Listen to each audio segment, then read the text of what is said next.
And welcome, ladies and gentlemen, to this edition of the Hagman and Hagman Report. Broadcast live every weeknight. That's Monday through Friday, 7 to 10 p.m. Eastern Time, right here on the Global Star Radio Network. Thank you so much, Global Star, for carrying our program. Thanks for your belief and your trust in us, folks, as we walk through this minefield of current events together. You know, past is prologue, isn't it? A lot of what we're seeing today, well, isn't that what we've seen or what the history books don't tell us? But our guests, Steve Quayle, Tom Horn, do. I don't know how many people know this. We've been talking about this. We've been promoting this. The seminal works of Tom Horn and Steve Quayle are now manifest in a book titled Unearthing the Lost World of the Cloudeaters. Compelling evidence of the incursion of giants, their extraordinary technology, and imminent return. Some people might hear that and say, oh man, put the crack pipe down, walk back a few steps, and reconfigure yourselves. But the evidence, in my view anyway, the evidence is indeed present. Biblical, historical accounts, and I can't think of two better people to lay all of this out than our guests, Steve Quayle and Tom Horn. Now, Jackie, you're manning the boards. Do we have Steve and Tom on? Do we? All right. Steve, I'm going to pop it over to you. Welcome, my friend Steve Quayle from stevequayle.com. Steve? Thank you. I didn't know if you were going to introduce Tom, too, at the same thing, but I'll let you introduce him. What a privilege. Yeah, okay. I'll introduce him when I get through this rather 2-hour introduction. No, I'm just kidding. The fascinating events that are taking place in the world of archaeology, cosmology, everything that's going on now has been recorded in the ancient past. And Unearthing the Lost World of the Cloudeaters. Let me explain something.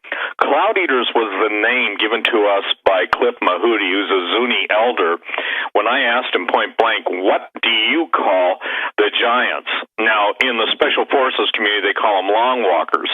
But Cloudeaters simply means if you're like a 6-foot guy looking up at an 18-foot giant, you're going to see literally on a cloudy day, it's going to look like his head is in the cloud.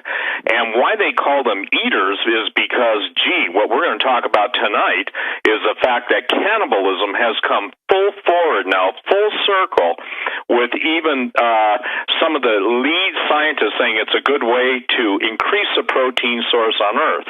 I think they're probably having dinner on, human remains or something, because, and I'm not kidding, what is intrinsic and important, and I guess the better word would be inherent in our discussion tonight, is when Tom first broke on the show, Doug, I don't know, 10, 15 years ago, the gates of hell being opened, the idea was that literally a gate held something back or allowed something through.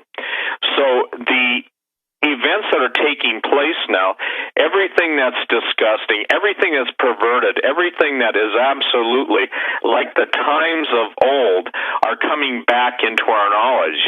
And it's critical that people understand that the evidence, the incursion of giants in history is undeniable. The references in ancient writings are undeniable. The standards of which courts base evidence and base findings is undeniable. It was Orwell that said they who control the past basically determine the future.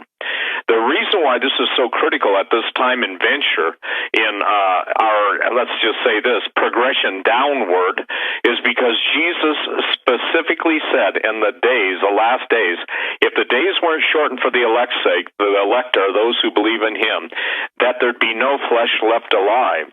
And it's funny now that even as people will argue with that, the biggest theme and meme now coming out of Hollywood and even on television, or rightly named Devil Vision, is the idea of cannibalism.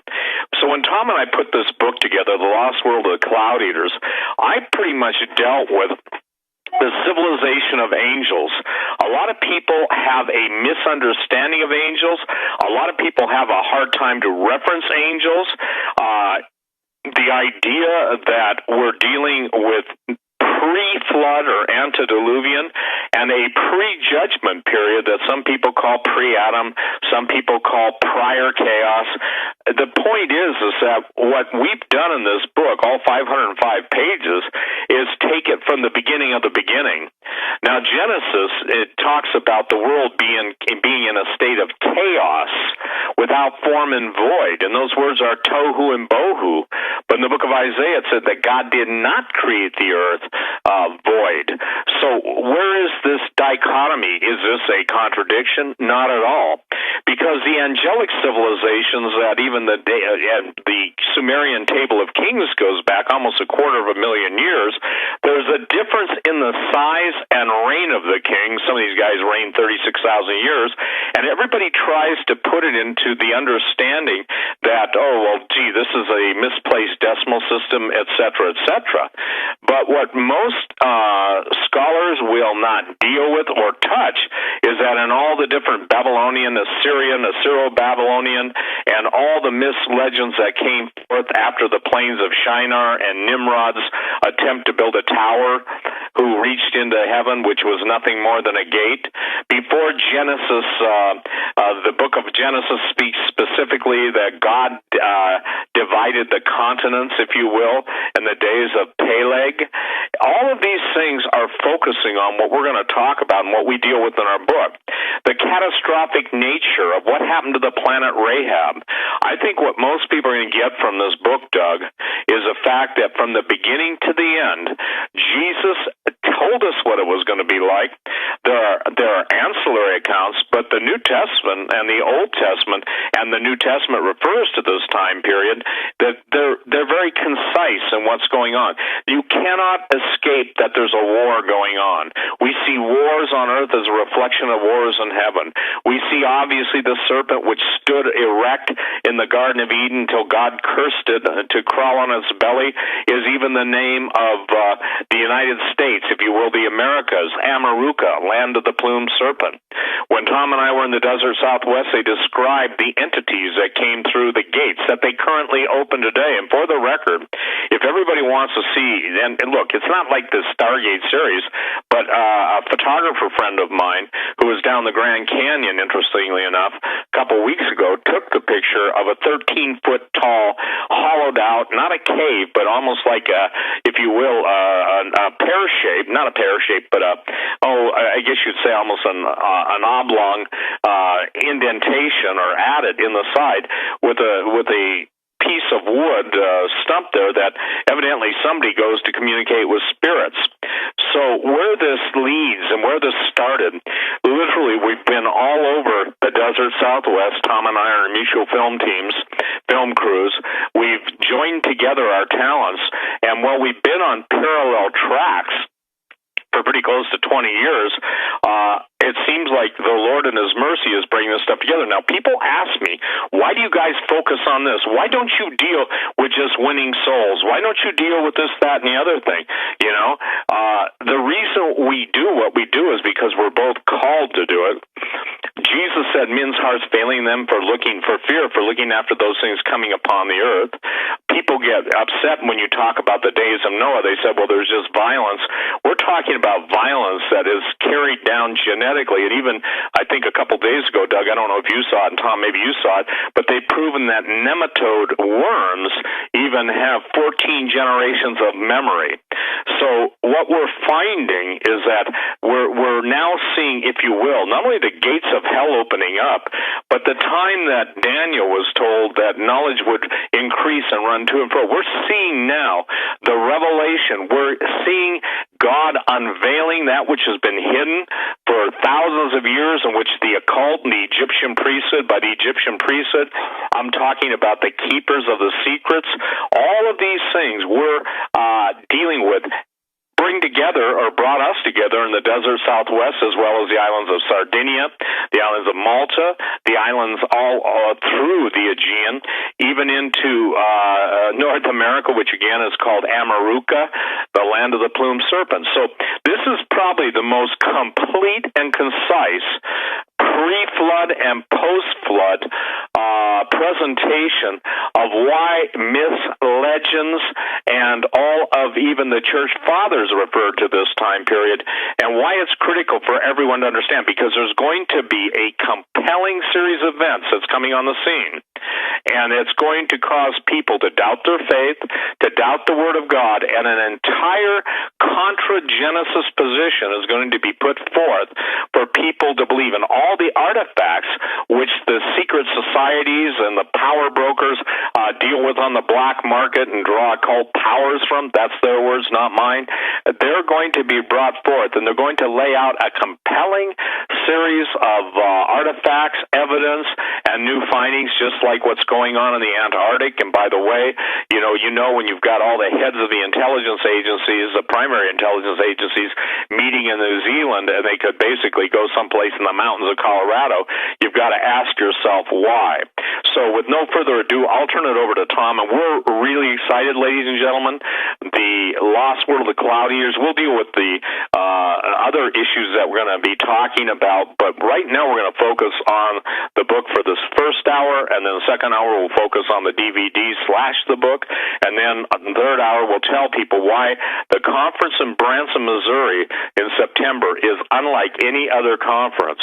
It's because our focus is singular and is bringing together, in my opinion, some of the most detailed researchers and well-written and well-placed research that's ever been undertaken. And it's like, in my opinion, God has raised up these men who will be in Branson for such a time as this. Go ahead, Tom. Welcome. Hey, so good to be on the radio again with Doug and Joe and Steve Quayle, and thanks for having me on the program with you.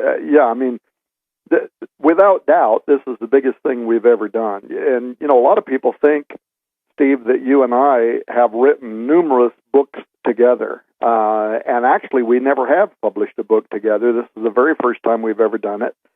And it really was just a series of events from, a former spokesperson for the Smithsonian and a 20-year museum curator by the name of Michael Herring, me just having almost an accidental meeting with him, and then, you and me and him corresponding between the three of us, and the doors that he opened for us to meet with the tribal elders. By the way, these are the leaders of the tribes, not Johnny-come-latelys. These are absolutely the governors of the nations, which among the Hopi, the Zuni, this just does not happen. They're very suspicious of white people. So for us to get the opportunity, and then the stuff that they revealed, which we'll get into some of this tonight, but it was so amazing, so groundbreaking. One of the first things for me, Steve, that was eye-opening was how we learned from Michael Herring, and then from the tribal elders that we met secretly with for a week this last year, how there are secret societies among the tribes. You mentioned secret societies a moment ago, and you and me both would mostly mean by that things like the Freemasons and whatever. I did not know that there are secret societies among the Indian tribes, and when Michael Herring first brought that up, and he said, think of it as an Illuminati among the Native American nations, compare it to the Freemasons. And then, when we started learning about it, we learned through him and the tribal leaders that one of the secret societies is called the Giants Society, and these are the people, some of whom were at that table with us, including medicine men, that, they claim to communicate with and bring up the spirits of the giants. One of the men that was with us there that day, his wife talked that very day about bringing up one of the giants and visiting with it. Some spooky stuff, right? But they also claim that they protect the giant remains, the skeletons, the bones, the technology that belong to them, including the ancient Stargate, which they roughly described to us where it's at, and I'm hoping we're going to have a follow-up excursion to that location. Angelic technology, basically, in a secret place that was roughly described to us, and that I'm not going to go into, but I do think you go into it in the documentary film, part of your documentary. And then, of course, the book, Unearthing the Lost World of the Cloudeaters, which is 505 pages, as you say, and you wrote 250 pages. The whole, for the listener out there, when you get this book, the whole first section is dealing with pre-flood, even pre-Adamic creation, technology of the angelic world. And so Steve does 250 pages of fascinating research, and then I pick it up from there and talk about from Genesis 6 and forward, as well as what we learned here among the Pueblo tribes in the Four Corners area of the United States this last year, and then compare that to what we know from biblical chronology and history. And anyway, what a gigantic project. And it wasn't just me and Steve Quayle. For the listener, you should know that Steve had an entire team of investigators. I had an entire team of investigators. We're talking about carloads of people flying in with helicopters into the Four Corners area of the United States, spending a week with the tribal elders. It's such a gigantic project.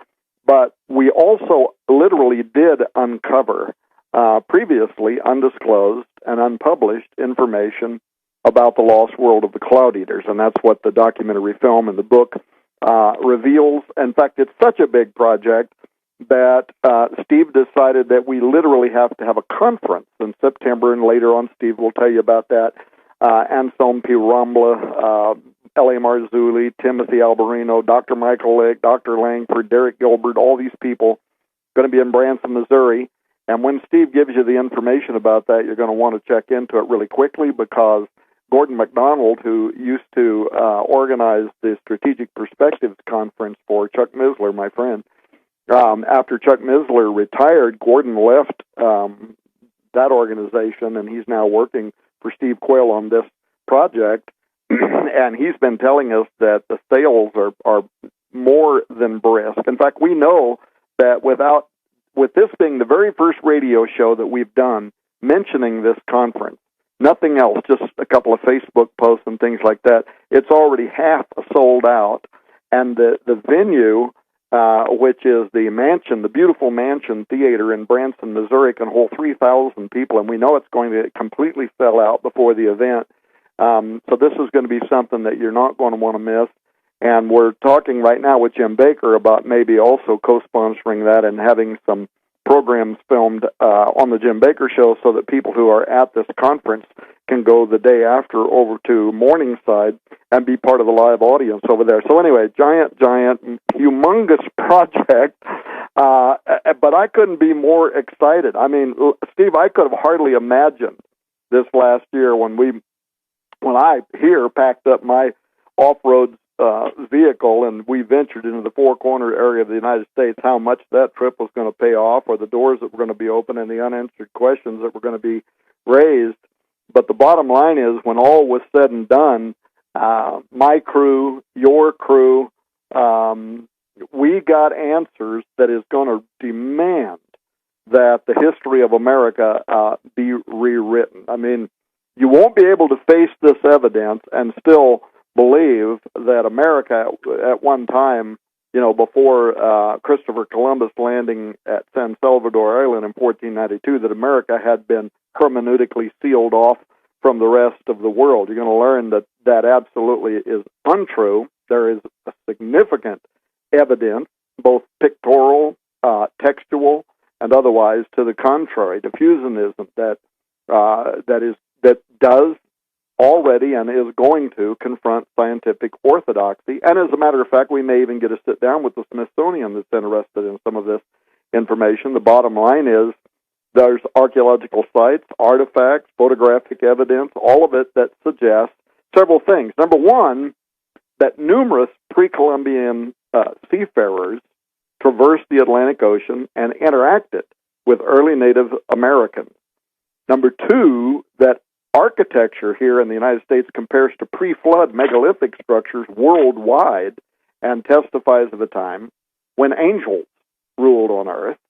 And then thirdly, that the giant offspring of these watchers were cannibalistic dragon worshippers that spread across the earth like a locust plague, desecrating everything in their path, including winding up here in what we today call the United States of America. And that is not just our opinion. What you'll find in the book Unearthing the Lost World of the Cloudeaters is how we met with indigenous leaders from several of the Pueblo tribes and how they preserve in their oldest stories we would call them legends, but they correspond with biblical chronology, including this sudden violent incursion by giants worldwide, which of course was central to our research. For example, the Apache told me of the legend that they have. It goes back to their earliest history of these Indians. They called them the Tartums, but they once lived. They were peaceful farmers. They were in the area of Mount Graham, actually, in Arizona, which we covered a lot of that in some of the works I did with Chris Putnam. And by the way, if there are people listening to this program that don't know this, Chris Putnam passed away at 51 years of age just a couple of months ago. And so Chris is gone, but he leaves behind the research and work that he produced that we believe will continue to minister to people for a long time. Him and I went to Mount Graham. That's why I raised his name. But they tell this story of the Indians that lived in that area and how all of a sudden, at the same time, by the way, that Moses on the other side of the world is writing in the Pentateuch, there were giants on the earth in those days. Here in the Americas, these what they call the Jindupids. They describe these things as Goliaths. They're so big they use tree limbs for toothpicks, and they're led by this massive humanoid type thing called Evilkin, who allegedly came from the area around the Gulf of Baja. But those giants were wiping out the Tartans. So they ran, they hide themselves on the ground in the mountains, they cry out to the great Creator God, and he sends a flood that covers the earth. And their story around this matches narrative. So a minute ago, Steve, when you said some people ask why we talk about this kind of stuff, it's because it supports Scripture. It collaborates, if you will, that these global events that are talked about in the Bible are not myth. They did happen, and people in cultures around the world in their own way recorded those events as happening right when the Bible says that they did, including the fact that the flood was sent because giant marauders were terrorizing and cannibalizing people around the world. And so some of the way that the American Indians tell the story is it's translated according to their world view, and so we would think of those parts of it as mythological, but for the most part, it's remarkably thematic, if you will, coherent with the Bible's book of Genesis, chapter 6. The Apache creation myth is interesting in another regard as well, which we learned about, in that a particular version of it talks about the one who lives above, who descends down over the mountain in a flying disc at the start of creation, in the beginning, when nothing existed. And this creator riding upon this heavenly disc, as they describe it, sounds literally like it's taken out of the Bible, where it describes God in the same kind of language. There's a dragon with the power of speech who beguiles mankind, teaching them to use their kivas, their underground rooms where their prayers and rituals were made, to practice witchcraft and sorcery, what the Bible calls pharmakia, the effort to use mind-expanding drugs to put yourself in contact with those who are on the other side of the gateway, and how this played a role in the opening of supernatural gateways in pre-Columbian American history, through which the giants came and terrorized the early Americans. So now Michael Herring, who I mentioned briefly a moment ago, he was an American Indian Museum curator for over 20 years, and that's how he was also, when he was also an indigenous art PhD for the Smithsonian and gave lectures at the Smithsonian for many, many years on that subject matter. And he's probably listening to this program tonight, and if he is, hi, Mike, and kiss your beautiful wife for us. But through him, we were able to get a private, week-long secret meeting toward the end of last year with the leaders of the nation. And the one you mentioned a moment ago, Mahudi, again, no Johnny-come-lately. He was the head of tribal affairs to the United States government for decades. And he's in your documentary film talking about things. In fact, I thought it was funny because part of when you're filming him, the other native tribal leaders are sitting there and their eyes are wide because he's giving up secret, private information that's not supposed to be shared outside of the tribe. And he looks right at the camera and says, I'm old enough. I've been around long enough. What are they going to do? Kill me? I'm just going to talk about this stuff. And some of the stuff he gives up is unbelievable, which I'm not going to talk about because I don't want to ruin the content of the documentary film. So I'm only going to hint at that and what's in the book and so on about the Cloudeaters and what has until now been very highly guarded Native American information regarding locations, stargates, the bones of giants, and so on. So anyway, Steve, what a blast, man. I mean, how crazy is it that all of these doors opened up in a short period of time?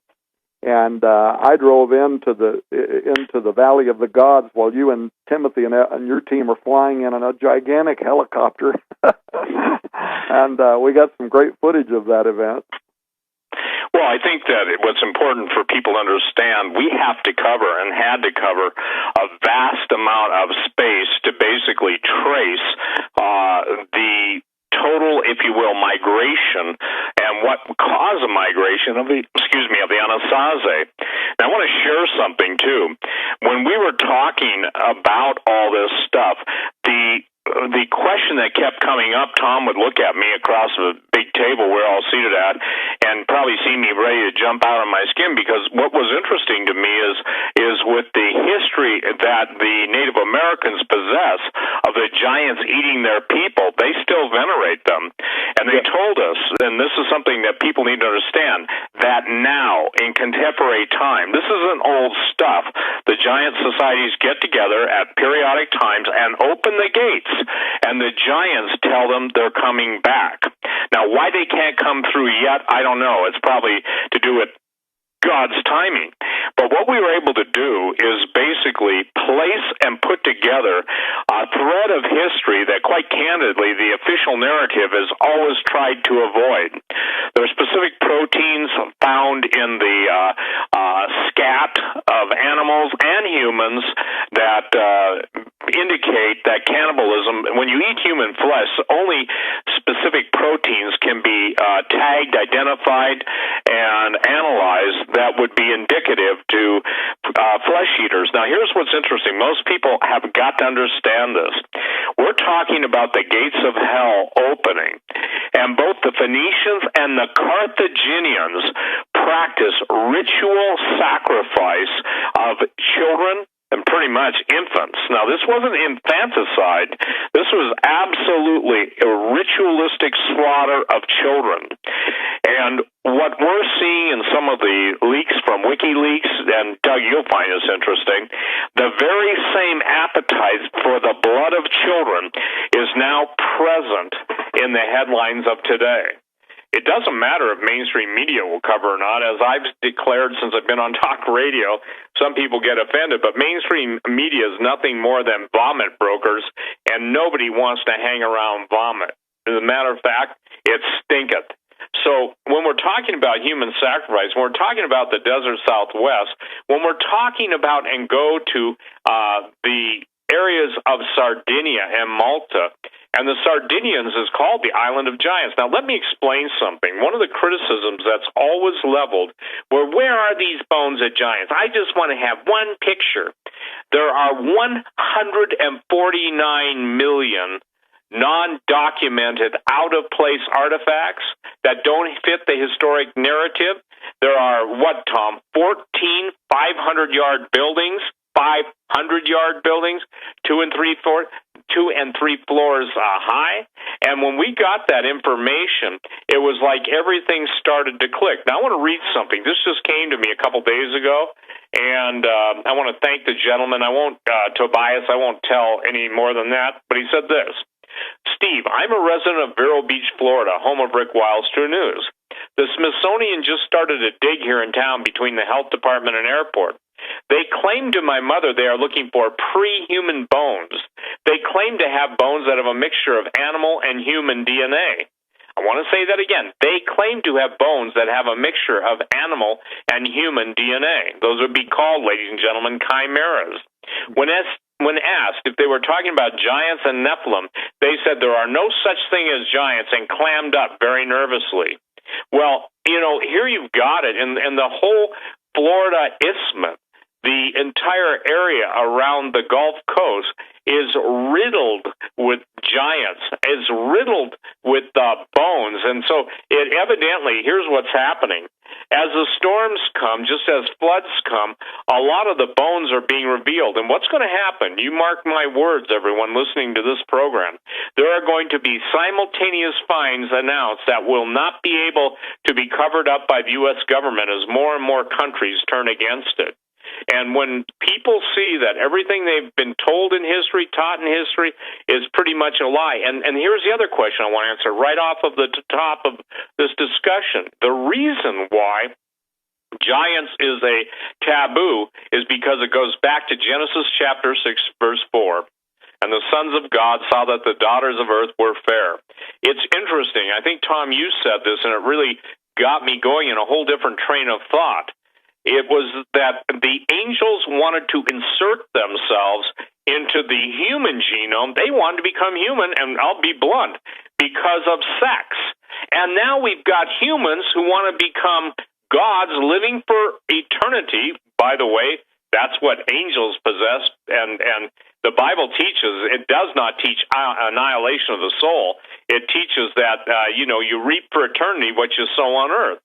So the reason for the cover-up, let me say this another time, the reason for the cover-up is because it bears witness to the truth of the Old Testament. There are 33, interesting number. How many degrees are there in masonry before you get into the super secret ones? 33 mentions of both Nephilim, translated giants, and Rephaim, or Rapha, translated the dead. And the Rephaim, is very, very fascinating because, again, in one of the scriptures, I think it's in Isaiah, it says, shall the dead rise to praise thee? I've got so many scriptures going on my head right now, if I don't mean to intentionally mislead. But that word dead is Rephaim. Here's another thing that most people have never put together, that in Ezekiel, the prophet, can these bones live? Well, you can take that as meaning the nation of Israel came back and God's going to raise up, all of the promises that are associated with classic dispensationalism.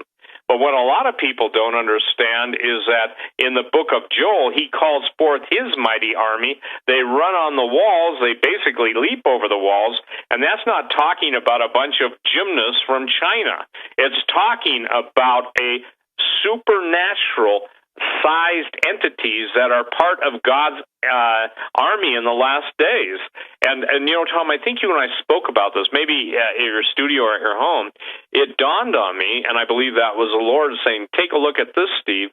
The reason that the military is basically looking at the super soldier program, and by the way, it's going on all over the world. You can't even look at the front page of Drudge now without seeing human attenuation, human modification, Elon Musk talking about the brain. This is stuff that even the prehistory, before the Genesis 1:1 account of, or Genesis account of man being created in God's image and likeness in the book of Genesis, talks about technology.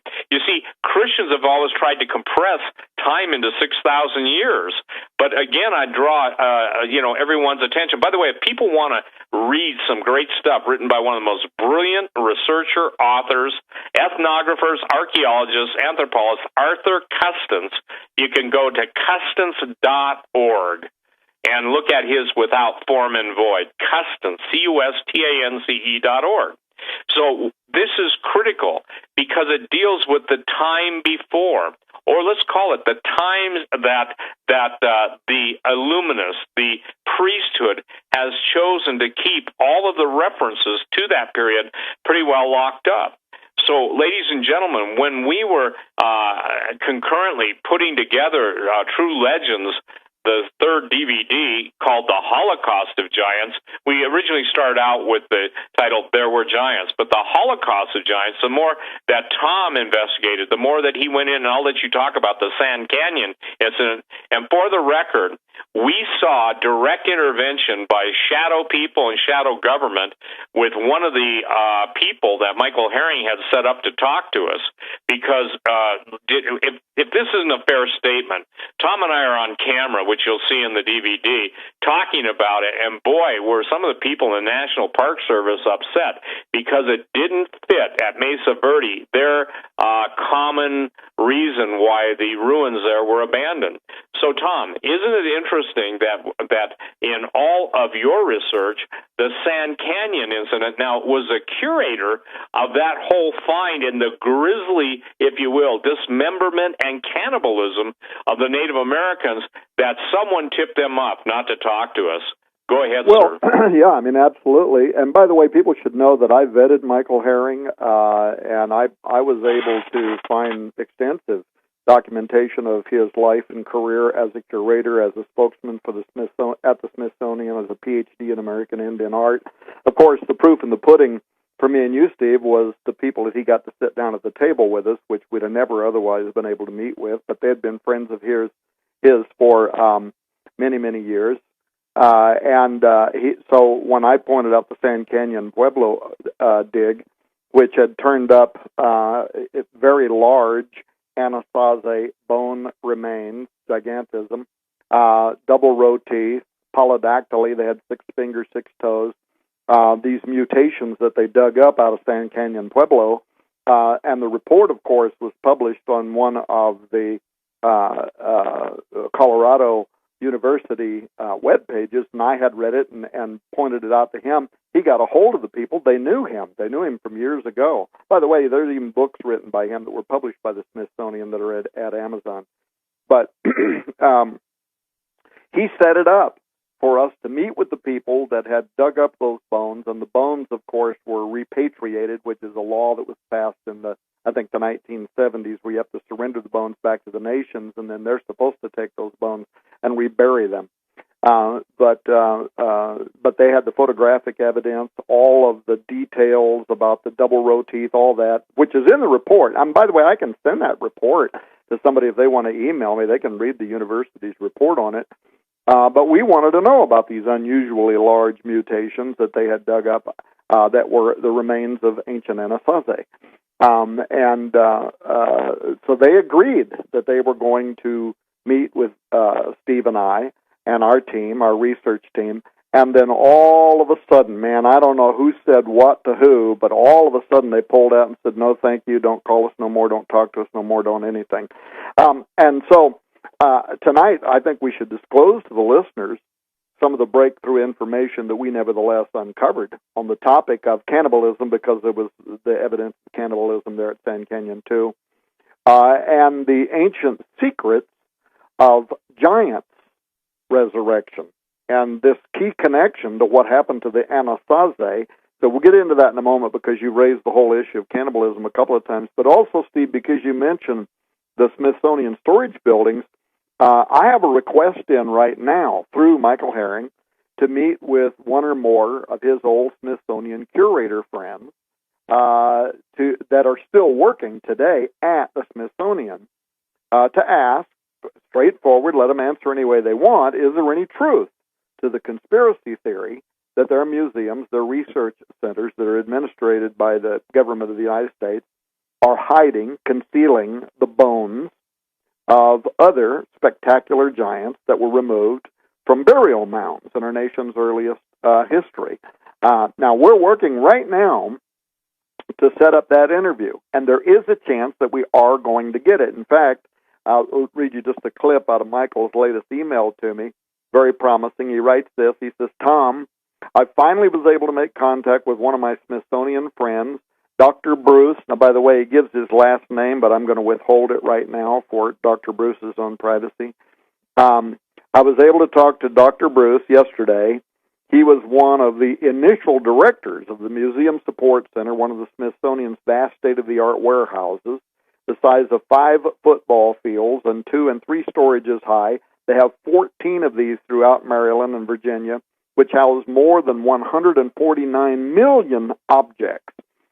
He could give us a lot of great background information, but most importantly, and I get what he says here in this email, most importantly, he just gave us a green light with regards to a philosophical approach to other Smithsonian staff that I know who might prove most interested in helping us to try and locate the giant bones. Bruce believes that scientific anomalies that could not be made sense of, like the giant bones, were stored away in these warehouses. He believes that searching the collections now for the bones of the giants is a valid investigation. We just need to talk to the right people. I hope to speak to 2 current senior Smithsonian staff members tomorrow, end quote.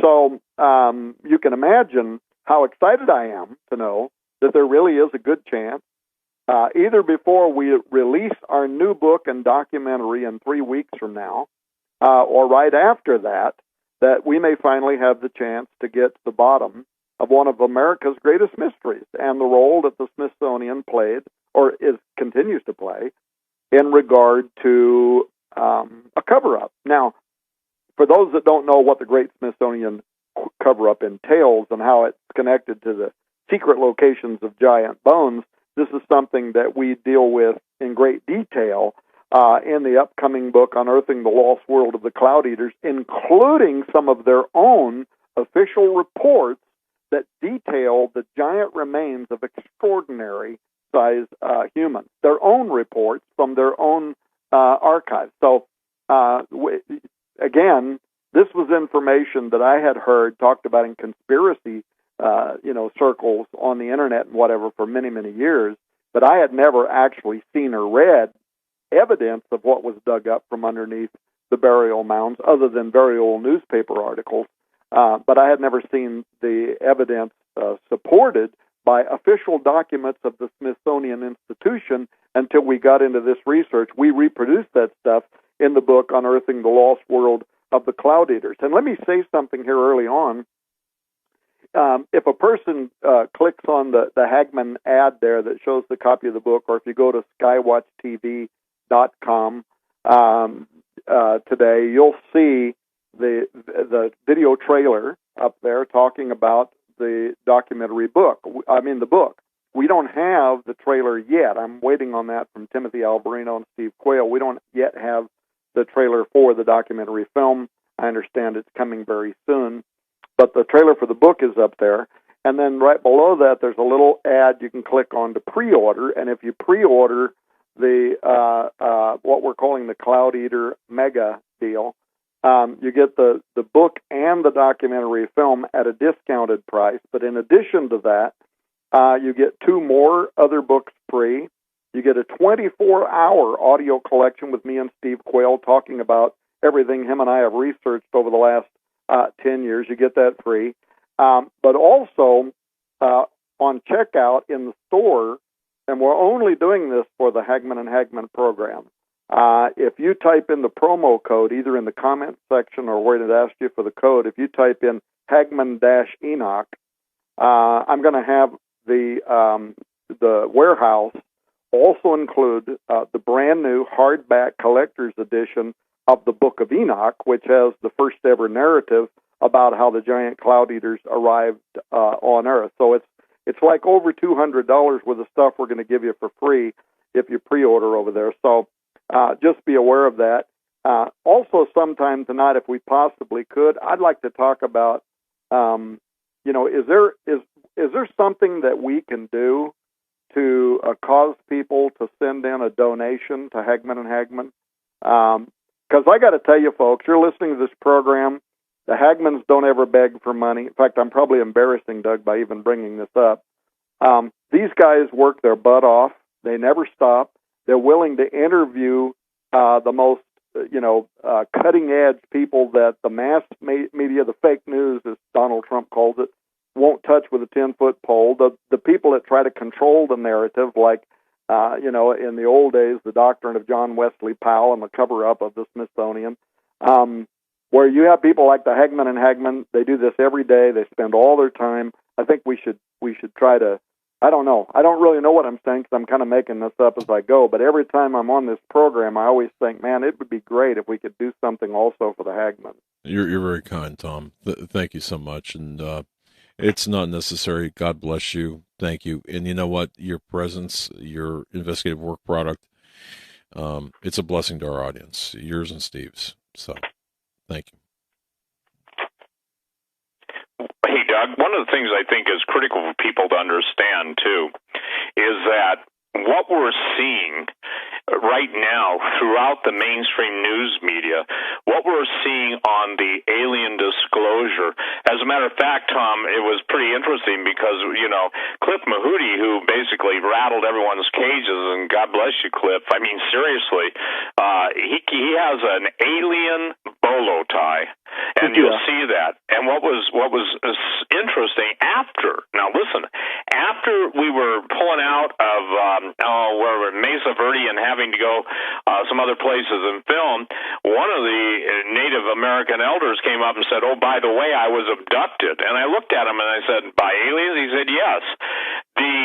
You cannot separate the Native American legends from the sky people.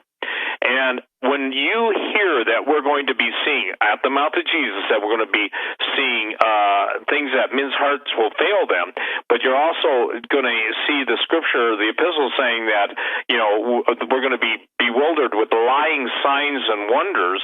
All of Hollywood, in my opinion, now listen, I know we got guys listening to the show that are directors, people who have worked in Hollywood, with few exceptions, maybe 5%.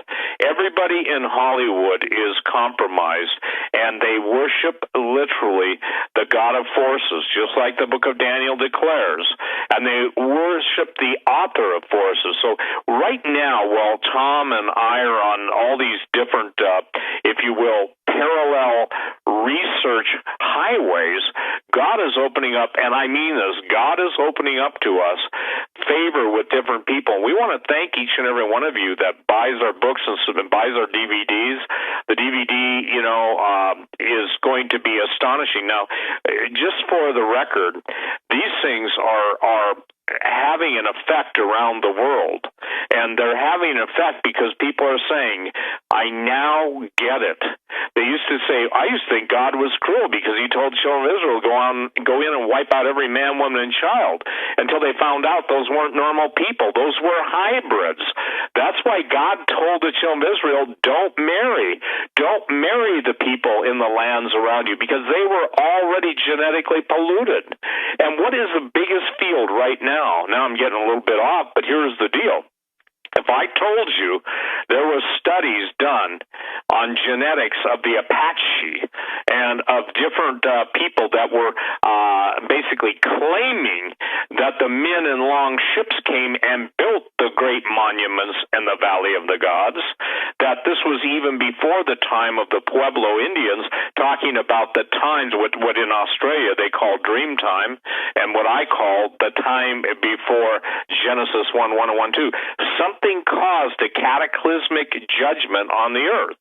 And cataclysm is the order of the day. Every time you look at anybody who's reporting on all the anomalies, whether it's the strange sounds, the strange weather, things that have never been seen before, you cannot get away from the fact that the times they are a-changing. And what we're watching now and what we're seeing, sometimes when we were in the desert Southwest, our mouths would drop open. Now let me fast forward. Tim Alberino and the film crew, when they were in Sardinia, interviewed a half a dozen eyewitnesses. Some of these guys are in their 80s and 90s. And by the way, they were speaking in Sardinian, which is a little bit different than Italian, so we had to hire translators, but it's clear and you can understand it. And what people have got to recognize is this, is there's a whole generation of Sardinians that claim to be descended from the giants. Now, in the giant tombs, here's what most people don't understand. It's the same thing the Native Americans have been doing for centuries. It's not the tombs that the giants are in. The tombs are underground. The people would lay on top the surface and basically go into the Nuragi towers to get and to channel the energy of the giants. And as most of you have heard me on Coast to Coast and on Doug Hagman and all the different shows, the giants, even their bones, possess an energy because they're supernatural. Their fathers were angels, their mothers were earth women, and people would say this, well, how can giants have sex with a normal-sized earth woman? It wasn't the giants, it was the fallen angels who can even take on whatever form or shape is necessary. And as Thomas said, genetically, they didn't just corrupt the angel, they corrupted everything that God saw was good in the book of Genesis forward. What do we see now? We're seeing, again, the bones of human and animal chimeras. I just read you that from a gentleman, by the way, that was dated, I think, 2 weeks ago.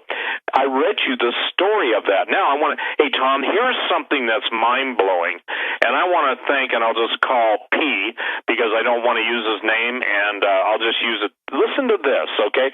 I think if you had to say something that God has just revealed, and this brother, I want to thank you personally for sharing that, is the fact that, and you'll love this, Eusebius, some people pronounce him Eusebius, but I just call him Eusebius.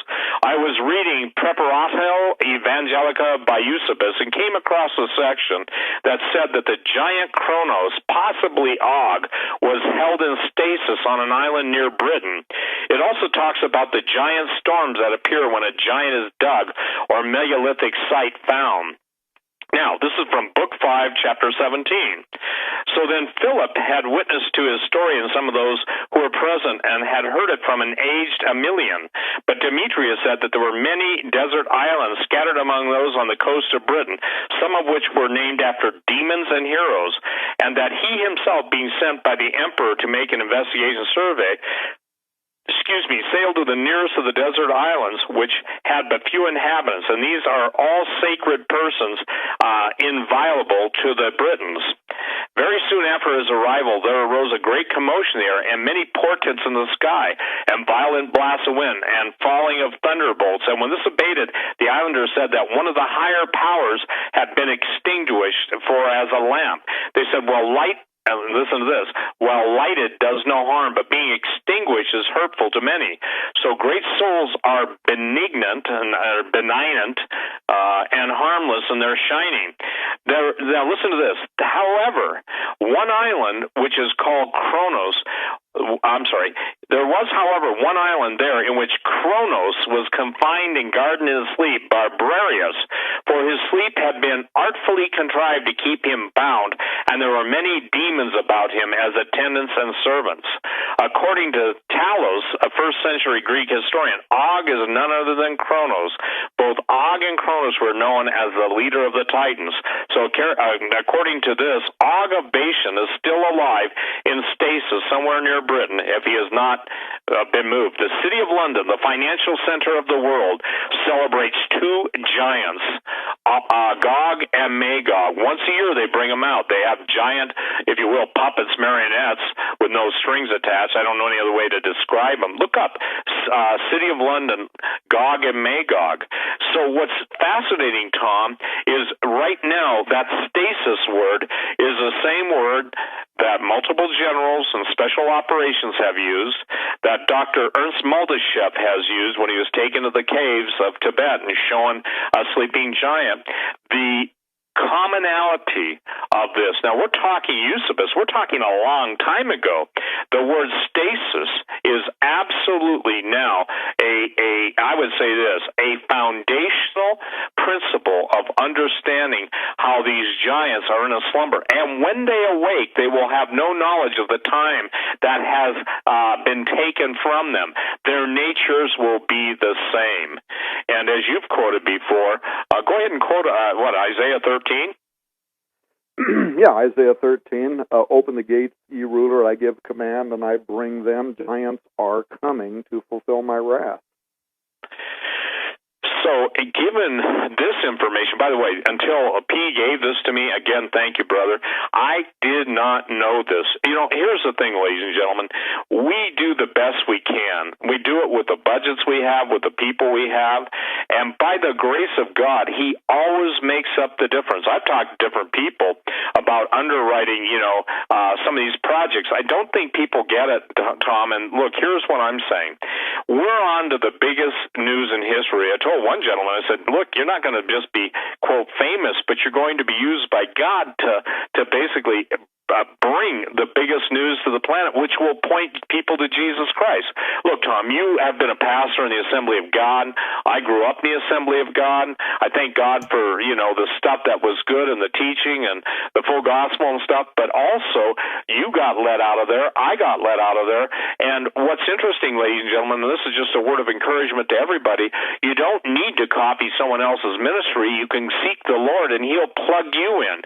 And if the 139th Psalm says that more numerous in the sand than the sand of the sea, so are God's thoughts towards you, then, people who are praying that want to get involved, I'm sure, Tom, you want people email you or, the ones you see wanting to come alongside. Well, here's the deal. You've got to be called to this. And I know people, and I'm just saying this for the sake of those who really want to get involved in this, become an expert in the field that you are the most interested in, and then ask God to grant you favor with those who can utilize your expertise. Because I'll share this, and then I'll turn it over to you. And How Steve, long do we have, Doug? We're right up against the break right now, so this would be a great well, place let's wait until after we get back. Excellent. Folks, you're listening to Steve Quayle from stevequayle.com and Tom Horn. A fantastic show so far. They're going to be with us until the end of the program, so don't go anywhere. We'll be right back with Steve and Tom after these short messages.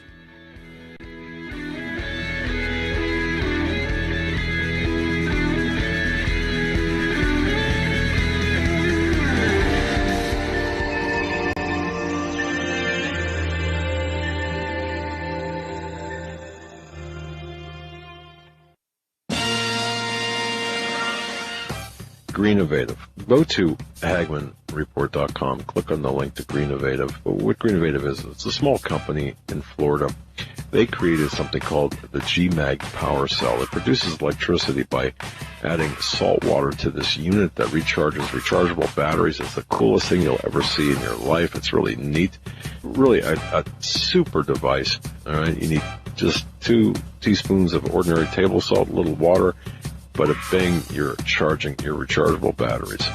Super GMAG chargeable is affordable, it's lightweight, weighs about 8 ounces, it's durable, it's EMP proof, and it's environmentally friendly, that it is.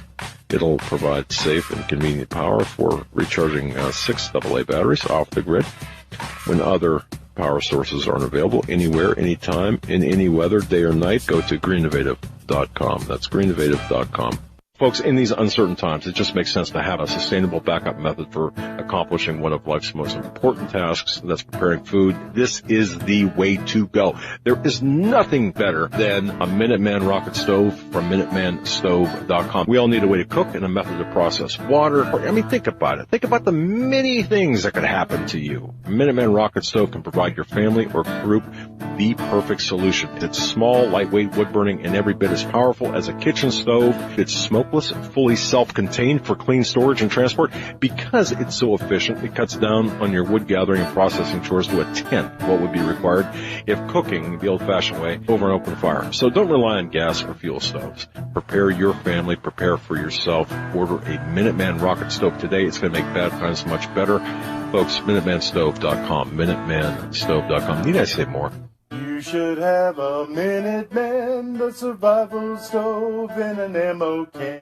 For investors, timberland has become the symbol of safety. Global tropical timber demand continues to surge as the world's population increases. The need for managed, sustainable timber production forests has never been greater. When stock markets crash, trees keep growing. Direct ownership of fully managed tropical timberland acreage is now available to accredited investors. Prime, valuable hardwood groves close to the beautiful Costa Rican border generate and maintain superior long-term wealth. Consider visiting our forest plantations. Qualified accredited investors should go to PreciousTimberProfits.com or dial 855-888-6288 for more information. Call 855-888-6288 or visit PreciousTimberProfits.com. This announcement does not constitute either an offer to sell securities or a solicitation of an offer to purchase. Offering made by prospectus only. 855-888-6288, PreciousTimberProfits.com. PreciousTimberProfits.com.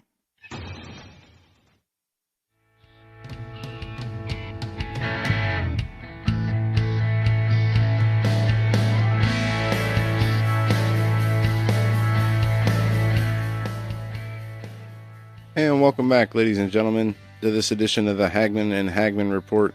Just a quick update before we get back to Steve and Tom on Greennovative. Don't forget, folks, Greennovative has a fantastic deal for Hagman and Hagman listeners. Their new GMAG Complete pack, and complete with the Barter Pack, are a big hit with our audience.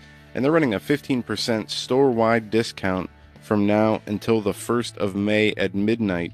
To get the discount, enter the code Hagman for 15% off. You will be glad you did. That's greennovative.com. Turning it back over, we have Tom Horn and Steve Quayle. Steve, just before the break, you were getting into making a point. I'm going to turn it back over to you and let you continue. Well, what I'm trying to get people to see by the grace of God, and only He can open eyes and stuff, is that we are in a time where things are going to be released. Now, Tom, I'm sending you something. Are you on your computer? I'm going to read it for everyone, but are you on your computer? I'm not. Okay. Let me give you something that will blow your mind.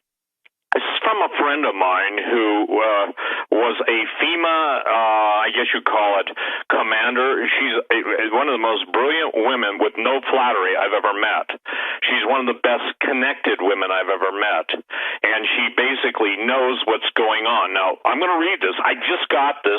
It came in at 5:58, okay? Opened up my email. It's germane to what I'm going to say next. I received an email today that has some links you may be interested in. This is also an alert of sorts. The Smithsonian has teamed up with FEMA under the guise of preservation of family and cultural treasures and photos lost to natural disasters as an effort to secure these treasures and give people hope. I'll just give you my quick interpretation of that, to make sure nothing we don't want gets out. The predators are gathering and circling over the American prey in preparation for a natural disaster event as has happened in other countries.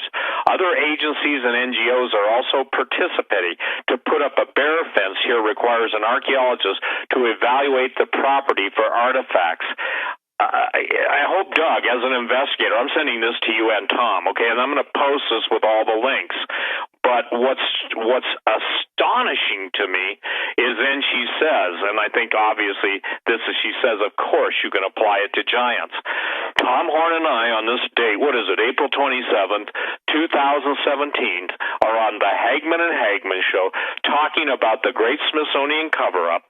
We're getting an email, I'm getting it, which I'm going to share with Tom, and just for verification, validation, Doug, that's talking about a new teaming up of the Smithsonian with FEMA under the guise of preservation of family and cultural treasures and photos lost to natural disasters, an effort to secure these treasures and give people hope.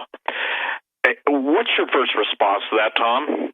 Well, I mean, this is the doctrine of John Wesley Powell all over again. I mean, all the way through the 1800s, these exploration teams that were commissioned by the Smithsonian went into the Grand Canyons. Mahudi told us that while he was serving as the representative of the U.S. government for tribal affairs, that the U.S. government sent a team up above the Grand Canyon. Remember, in fact, maybe I shouldn't give this away. It might be in your documentary film. No, you can give it away. I want people to understand. He gives the facts and data on how they went up above the Grand Canyon, dug this gigantic shaft, going down through the side of the Grand Canyon to the bottom, down below the bottom, where behind this waterfall there was this Stargate, and he gives vivid detail about exactly what happened. But this was all covered up by the U.S. government. They talked about up there drilling for some kind of an ore experiment or some other thing, and he said it was absolutely baloney. What they were doing is they were trying to figure out what was going on with what the Native Americans down inside that canyon were using the doorway, as a portal. Well, Wesley Powell, I mean, today it's called the Powell Doctrine. The whole point about him was he was exceptionally bent toward rationalizing away any evidence that would challenge the evolutionary theory, which the bones of giants absolutely did. And so even some of the American Indian academics have written, and these are guys with PhDs too, who publish books that teach on the reservation schools that have said that there is no doubt whatsoever that there really honestly is a large Indiana Jones-like building into which the Great Smithsonian spirited away the bones of extraordinary humans. And some of these were up to 20, 30 feet tall, according to the tribal leaders that we talked to. But I'm currently running a series right now on SkywatchTV.com in which I'm talking about the doctrine of Wesley Powell. And what you're saying right now, Steve, sounds like a continuation of this same idea. You have to control the flow of information if you're a naturalist, if you're a Darwinian, if you don't want anything to challenge. Or in some cases, it's not really that you're all that concerned about something challenging Darwinian evolution as much as you don't want people to see evidence that the story of the Bible, that the Old Testament is a true narrative of events that historically actually happened. That's really what they're more afraid of, is that people will understand that the Bible is true. And therefore, the story of the Old Testament and the coming of Jesus Christ and all of those experiences are real. And they don't want people to be faced with this need to make a decision towards God and Christ. And I think that what's critical is right now, I remember starting on talk radio 25, 27 years ago, whatever it was, and there are people that know the exact date, quite candidly. I guess it's important, a quarter of a century, let's say. But I can tell you this, that God has been so faithful, Tom, and I want to put everybody in remembrance. One guy said, why do you always brag about what you knew about in advance? I don't brag about it. I give God the glory because I say, and I want everyone to hear this from me, a man has nothing except he receive it from above.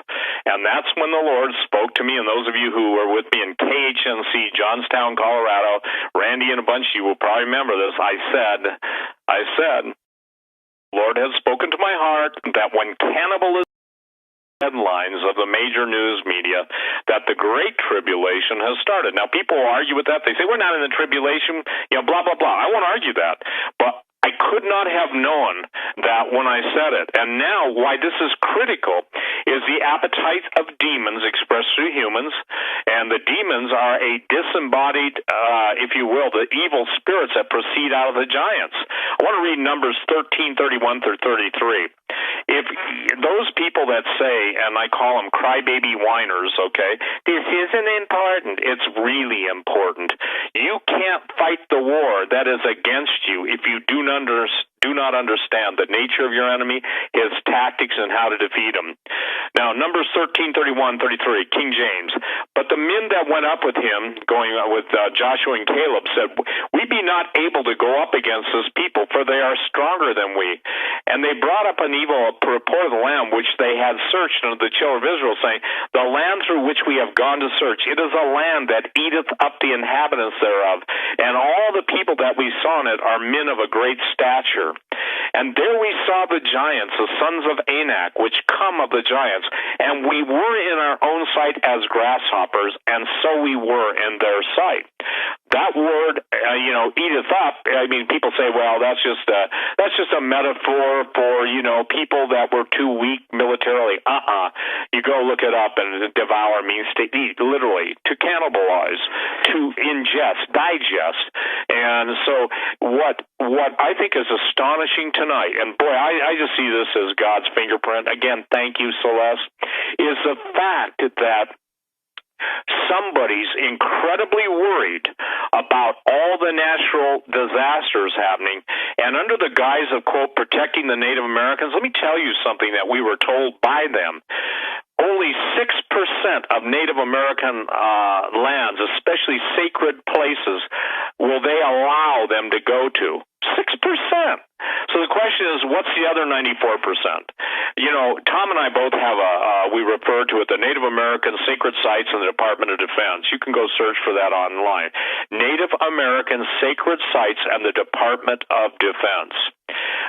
What Tim Alberino found in Sardinia, in Malta, we found it in Rome, we found it in Cusco, we found it in Bolivia, at Tiwanaku. We find it every place we go. It's not what you see on top of the ground that's critical, it's what's underneath. Same thing with the Giza Plateau.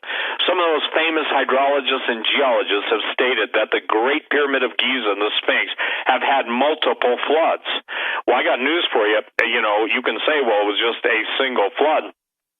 The evidence would, what we say, argue against that. So what is, I think, so critical is to try and Tom, am I getting this across? Because if you can say it better, please do. The complete control that the powers that be, the shadow government, the darkness, the, if you will, the Illuminists, the global Satanists, they don't want the truth out.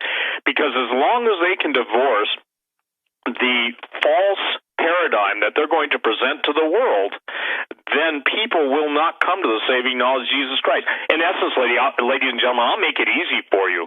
We're not doing this just to present cool stuff, which it truly is. We're doing this at the command and direction of the living God to warn you and to let you know what's coming. For the Scripture says, surely the Lord God will do nothing except he reveals his secrets to his servants, the prophets. Daniel talked about it. Sir Isaac Newton talked about that in the end time, a group of men would be raised up amongst much clamor and criticism, that God would be revealing his secrets to. So go to this, Native American Sacred Sites in the Department of Defense. You'll find out. I found out last week. Maybe I'll just share this, and I won't go into great detail. I'll turn it right back to you. I went to a couple places, you know, from everywhere from Chaco Canyon in the air, all the way to the Grand Canyon. I went through some of the most strange landscape that, quite candidly, Tom, I never knew existed. I was basically following my hunch. Now, I don't know if people know this. This is very cool. But in a helicopter, you can get what's called a 5-axis gimbal that you can put some of the sharpest camera lenses and cameras, movie cameras, in it, and you can remain totally stable at 120 knots. It's about 135 miles an hour. We traveled 1,000 miles in 9.5 hours. The only thing we did was stop to take a potty break and fill up with gas. We had to, for those of you helicopter pilots, could only run about 65% fuel because of the weight of the camera. It was so telling and compelling. If I told you, Tom, and I think I already gave you, I won't give it away yet until people in Branson are going to have the mind-blowingest experience of seeing some of this stuff. And I want to share something, ladies and gentlemen. This isn't a bait or a hook, but what we're going to do, because we've got some of the state-of-the-art, and I can guarantee you this, if there's, you know, however many people will show up, at least probably 5% will be intelligence agencies from all over the world. And you know, and so this is critical stuff. And again, when you enable Doug Hagman, and I want to make this clear, Tom, you weren't asked, I wasn't asked, but those of you around the world, would you please just even think of sending $5? Because, you know, Doug and Joe and the team there, John and everybody that's associated with it, you know, there are people out there with big bucks. And I know there are times, and I you know, I'm sensitive because when I've watched it happen, that, you know, you don't realize what puts it on. And I want to ask you, everyone who's listening to this program tonight, if you were not able to have Hagman and Tom Horn, myself, and all the great guests they have on, where would you go to get the information? Where would you go? And unfortunately, Tom, we know this to be human nature. People always will say in retrospect, I wish I would have helped him. I should have helped him. I could have helped him. And for those of you that have helped us, Cam and Jan and others, Gary H., you know, Gary Haven, David, all of you that have helped us, every single person that's given $100, and I'm not begging for money, I'm just telling you this, is that we have the odds stacked against us. When Tim and the team were in Sardinia, the papal helicopter was in the air. The little guys in their cars, the spies on their phones we kept them busy. But what's associated with all this stuff is the fact that, ladies and gentlemen, one of the richest, wealthiest directors in Hollywood, James Cameron of Titanic fame, Good Night, Avatar, all the different stuff he's done, Terminator, movies that are blockbusters. He's spending huge dollars to find Atlantis. Guess what? They even went to Sardinia, but they didn't see what was in front of them. Now fast forward. How is it that the navigators in Sardinia, who claim to be the descendants of giants, that their structures show up in America? Their towers show up in America. Right. The same religious practices. So, boy, I'm telling you what, I'm like, ready to launch on this. This is the most tremendous, what would you say, Tom? Mind-opening.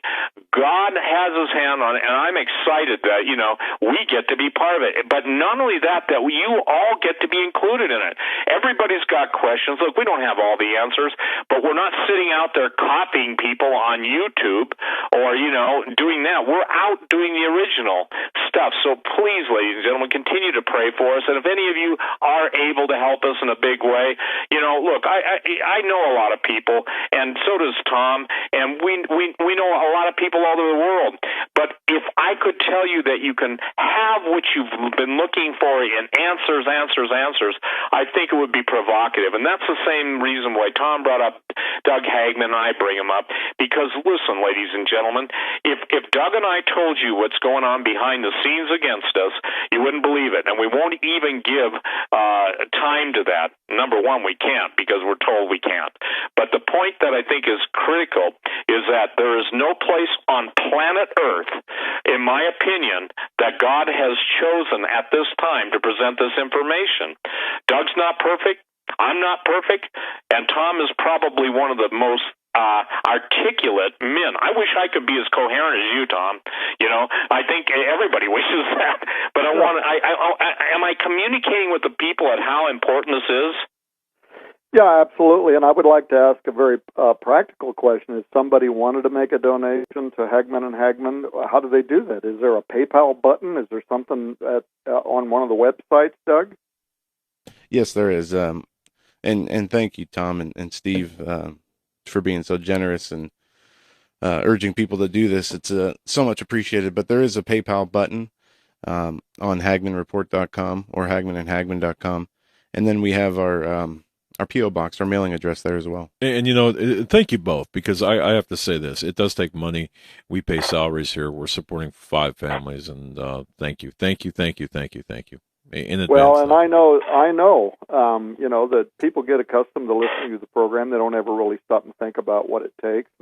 And I also, because I own a company, and in the past we used to do advertising, and you make very, very little money actually comes in as a result of advertising other people's products.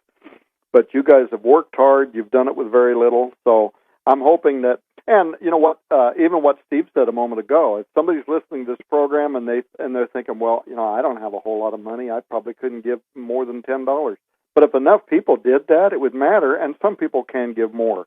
So I really hope that people will respond to that. Go to your websites, find the PayPal button, or if they can send a check to your mailing address.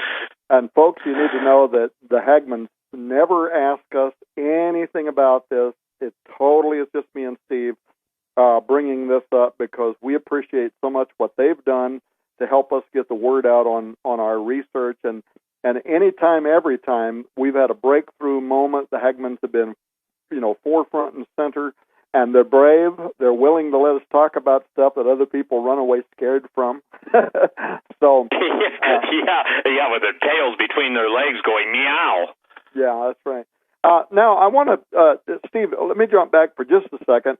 You mentioned sure, take all the time you want, Tom. Finish your thoughts. You mentioned that Department of Defense article. You actually quote that in the first half of the book, and people should know this book is broken into 2 parts. The whole first half's written by you, the second half's written by me. But you quote that Department of Defense. You give the link back to the Department of Defense where the article can be found. And I read part of that and was absolutely blown away because they are actually studying from a scientific point of view ancient Stargate technology that is connected to the American Indian tribes and how that technology is used to open doorways into parallel realities. It was unbelievable. I had to verify it for myself. I thought, really, this can't possibly be real, but it is. And we even had Allie Anderson, one of my research analysts of the Department of Defense, and the people that authored that article and got permission for you to quote a lengthy portion of that and then to put the references in the books. So I wanted to point that out, that you had briefly mentioned it, but people may not realize that this DoD report actually talks about American Indian artifacts, including Stargate technology, and the way it is used to make contact with other realities. Now, the other thing you were talking about a moment ago that I want to get on is ritual cannibalism and the role that plays, because at first, when you think about ritual cannibalism, you don't really understand the depth to the extent to how this was important to the ancient societies, starting all the way back with the Watchers, but including the American Indian tribes and the Mesoamerican tribes, and what it was used for. When we were in the Four Corners, here about whatever it was, 5-6 months ago, and we had that great big round table, 1 week long. Basically, you rented out the whole hotel, and we had it at our beck and call for the most part. And we sat with those tribal elders. They pointed out to us the mountain range where the giant bones are, and we're going back there when we get permission to get back on the res.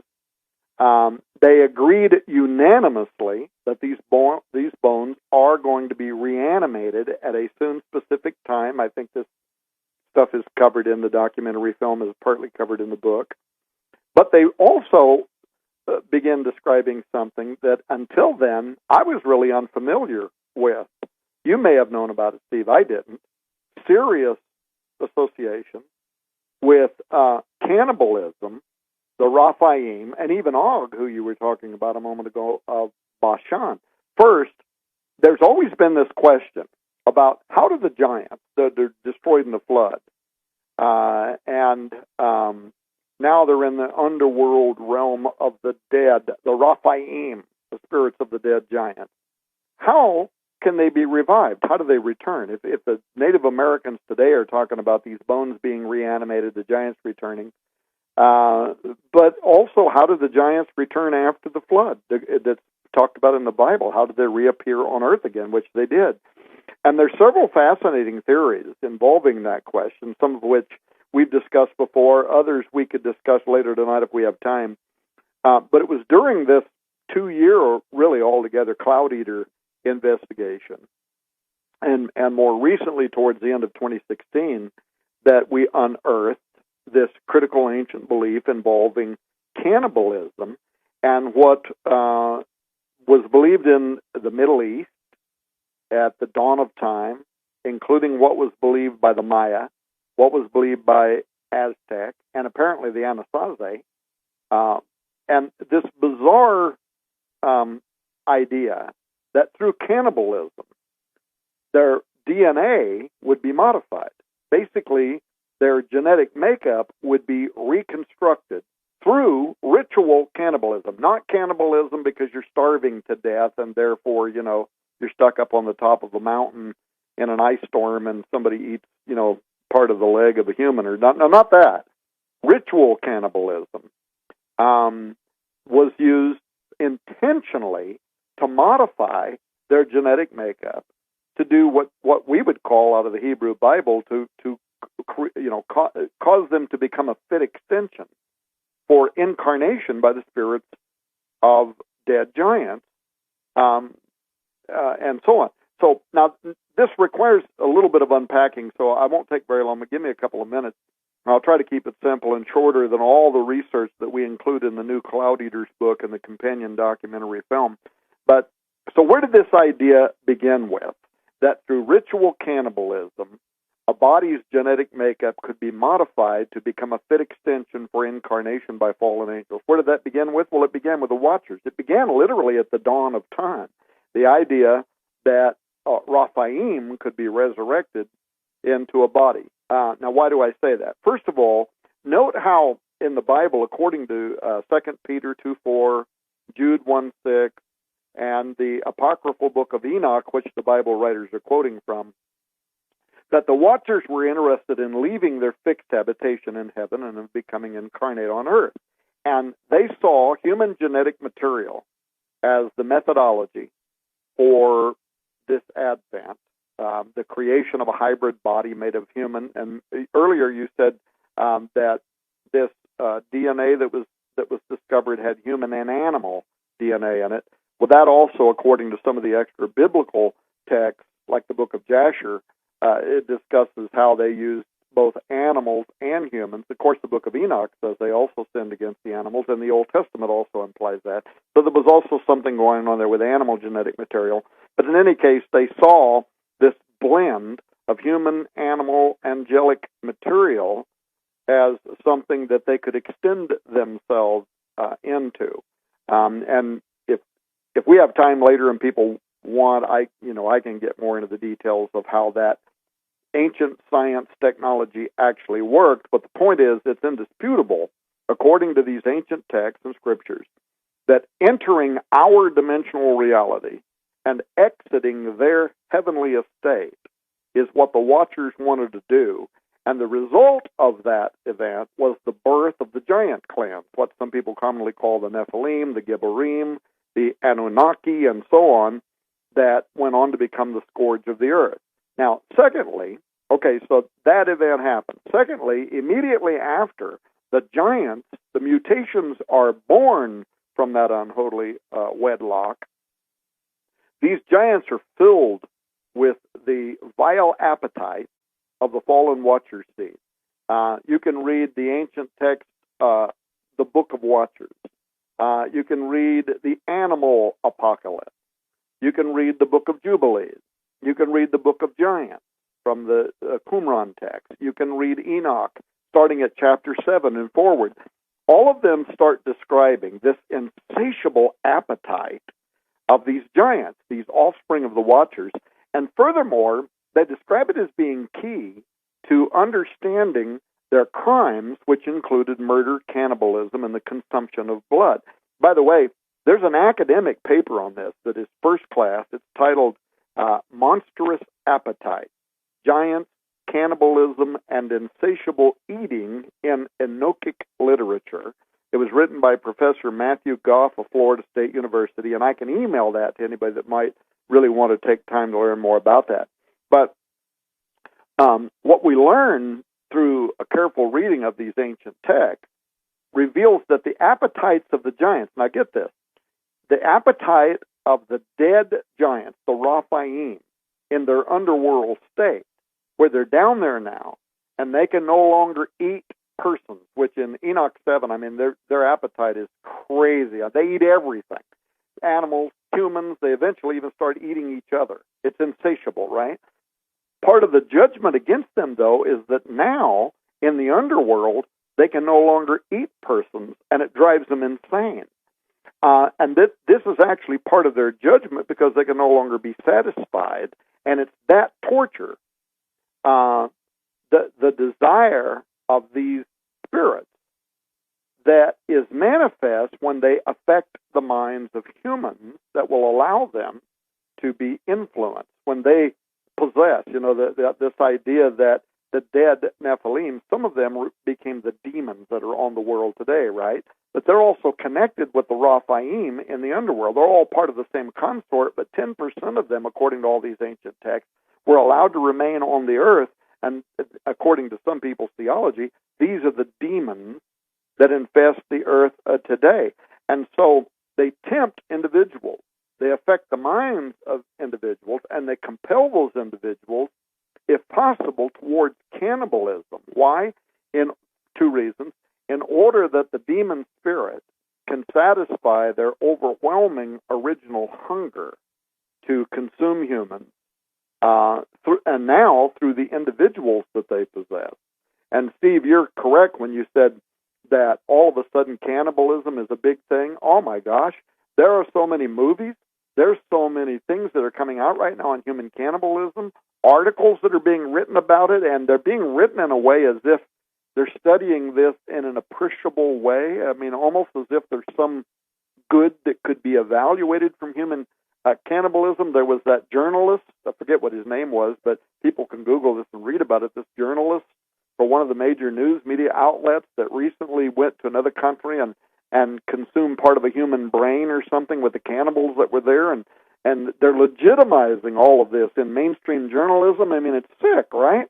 But anyway, so I don't get off the track here, that what the spiritual forces are doing, they're satisfying their own demonic hunger through individuals that practice cannibalism. But secondly, the person participating willingly in that process is thought by ancient standards to become genetically modified. That's to say, when in the beginning of their practicing cannibalism, and their conscience is telling them that this is an ultimate rejection of Yahweh, this is a sin against His creation, but they keep doing it anyway, day by day, they become less and less the imager of God, as Sharon Gilbert likes to say it. We were created in God's image to reflect His image, the imagers of God.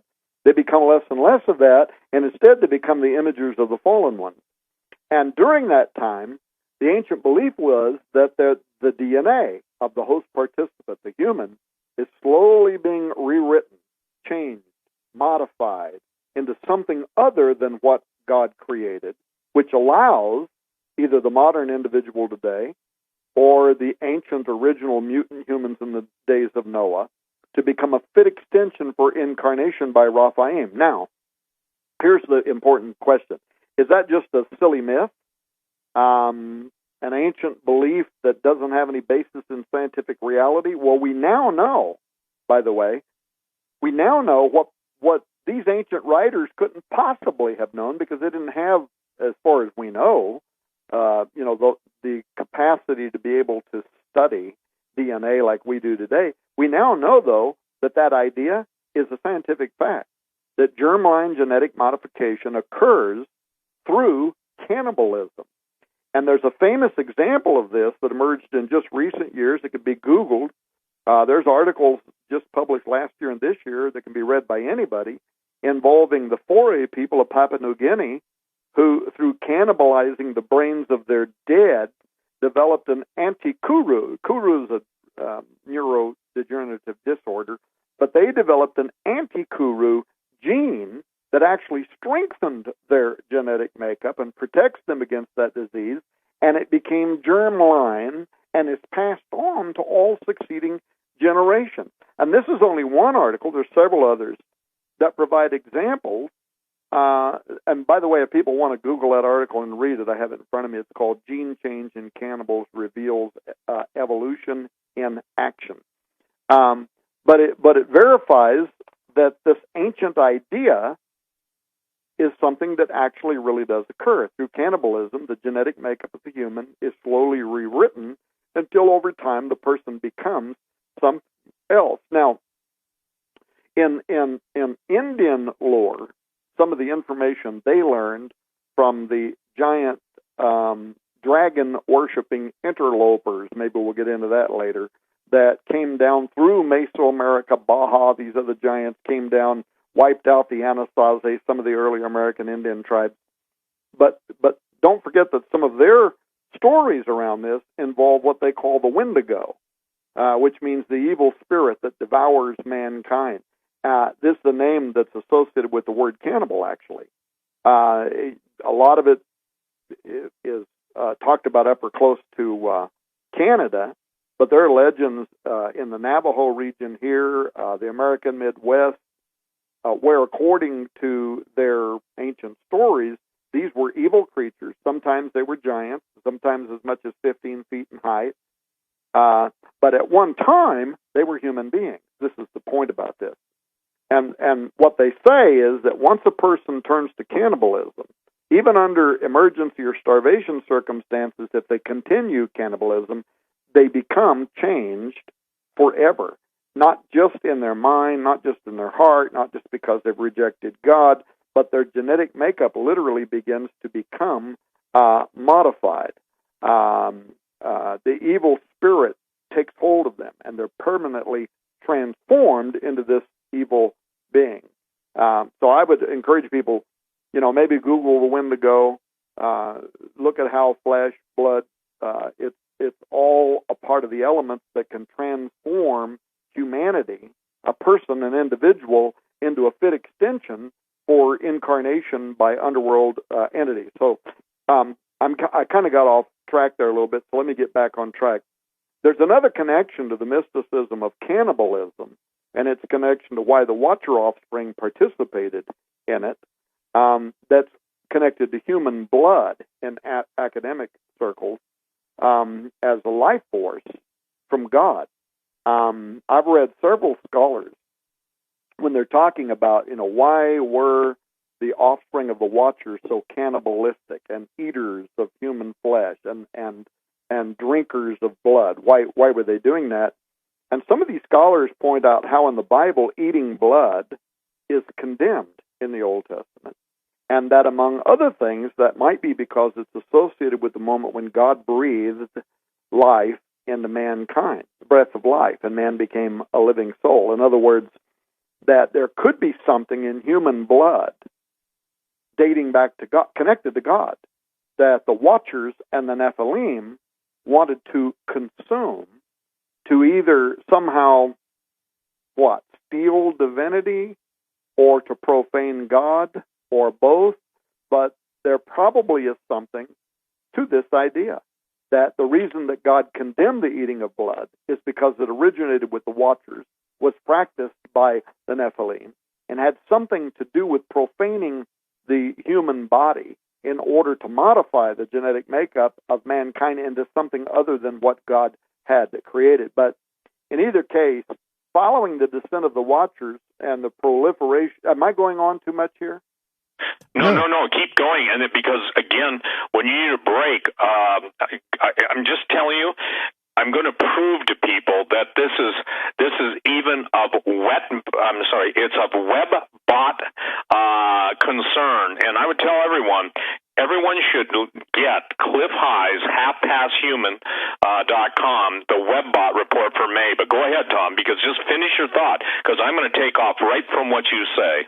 Okay, so I'll try to make it fast, but here's the point, that literally from the dawn of time, this idea proliferated across the world.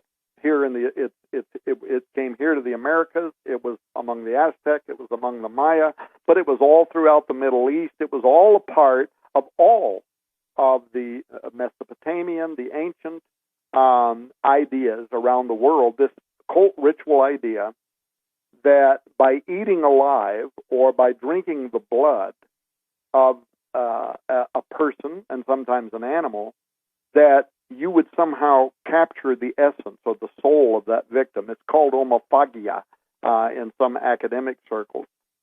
You can read about the earliest Norwegian huntsmen who believed in this idea. They would drink the blood of bears to capture their strength. East African Maasai warriors practicing that. They sought to gain the strength of the wild by drinking the blood of lions. Human victims, though, were the preferred victims in many cultures, especially here closer to home, Mesoamerica, the Maya, the Aztec, later the Anasazi, which we document in our book, and our tribal confidants at our private meeting with them said the same thing. Now, the last program we were on, we were talking about the Podesta emails, spirit cooking. So you can also see this practice continues today in cults, Satanists, even secret societies. It illustrates that not only is it ancient, but it's modern. There's an ongoing effort on the part of Satan to convince as many as he can. And now, all of a sudden, Steve, your prophecy is coming to pass, that cannibalism would be a part of the end times. Who would have ever thought this? I mean, 25 years ago when I was a pastor, I would have laughed in your face. I'd have said, what? No way, right? All of a sudden, it's a cultural meme. It's a phenomenon. It's having a shocking revival. And you can see how not only the ancient idea of becoming a fit extension, but it's also it's a demonization of the Eucharist, the Holy Communion. the goal of Holy Communion in our different, Christian-based churches, transubstantiation in the Catholic Eucharist, or consubstantiation in the Lutheran Communion, or a symbolic ordinance in the Protestant evangelical circles. All of these have a common goal of elevating the worshiper of Christ into sacramental communion with God. But the goal of the ritual of cannibalism, ancient and modern, is just the opposite, the tearing apart, the eating alive of the one cannibalized. Whole idea is to capture the essence of the Raphaim and to bring it into this incarnated rage with man. So let me bring up one other important point, Steve, and I'll turn it back over to you about this ancient belief, because this is something you brought up earlier. It might be connected to the point you're going to make. But the relationship between ritual cannibalism as technology, as a methodology for incarnation by spirits of dead giants, this is connected to the Raphaim, who were the giant occupants of Canaan, but also Og, the king of Bashan, whose bed was 18 feet long, and the Watcher sins. All of this is connected. Og and the Raphaim were associated by the ancients with the shades of the dead, including the dead Nephilim in Sheol, Hades, and the potential for their resurrection. So I'll just give this to you very quickly. Og was the king of the Amorites, who ruled in the region of Bashan, where the gates of hell were believed to be. His bed's 9.5, almost 9.5 cubits, but it's exactly down to the millimeter, the exact same size of a cultic bed that was discovered in the ziggurat at Adamananki, which most archaeologists identify with the real Tower of Babel. And the large bed there was found in what was, and I can't say it in the Ugaritic language, but what it means is the house of the bed. And this was where the god Marduk and his wife Zarpanatu would meet annually. Guess for what reason? For ritual procreation. The whole idea of raising up from out of the underworld into incarnation these ancient underworld entities, and also blessings upon the land. So it was a fertility type rite. But I and others are very suspicious that this actually played a role in deity incarnation, not just as a parody, but an effort to raise dead Nephilim to whom Og was related. And then lastly, on the meaning of the word Raphaim, this is really germane because it carries with the word Raphaim carries with it the idea to heal or to be healed, as in a resurrection from the place of the dead. And in the ancient Ugaritic Rosh Hashanah text, the Raphaim are described as these demigods that worship the Amorite god Baal, the ruler of the underworld. And when the Raphaim died, their spirits went into the underworld, where they joined Baal's acolyte assembly of lesser gods and kings and heroes and rulers. This is important. I'll tell you why in a moment. These beings had the power in Amorite theology to return from the dead through reincarnation into bodily form as Nephilim. And in fact, the Raphaim giants are specifically noted by Moses in the Old Testament as being the return of the antediluvian Nephilim, that the Raphaim were in fact the reincarnation of the demonic spirits of the Nephilim giants that had been destroyed in the flood.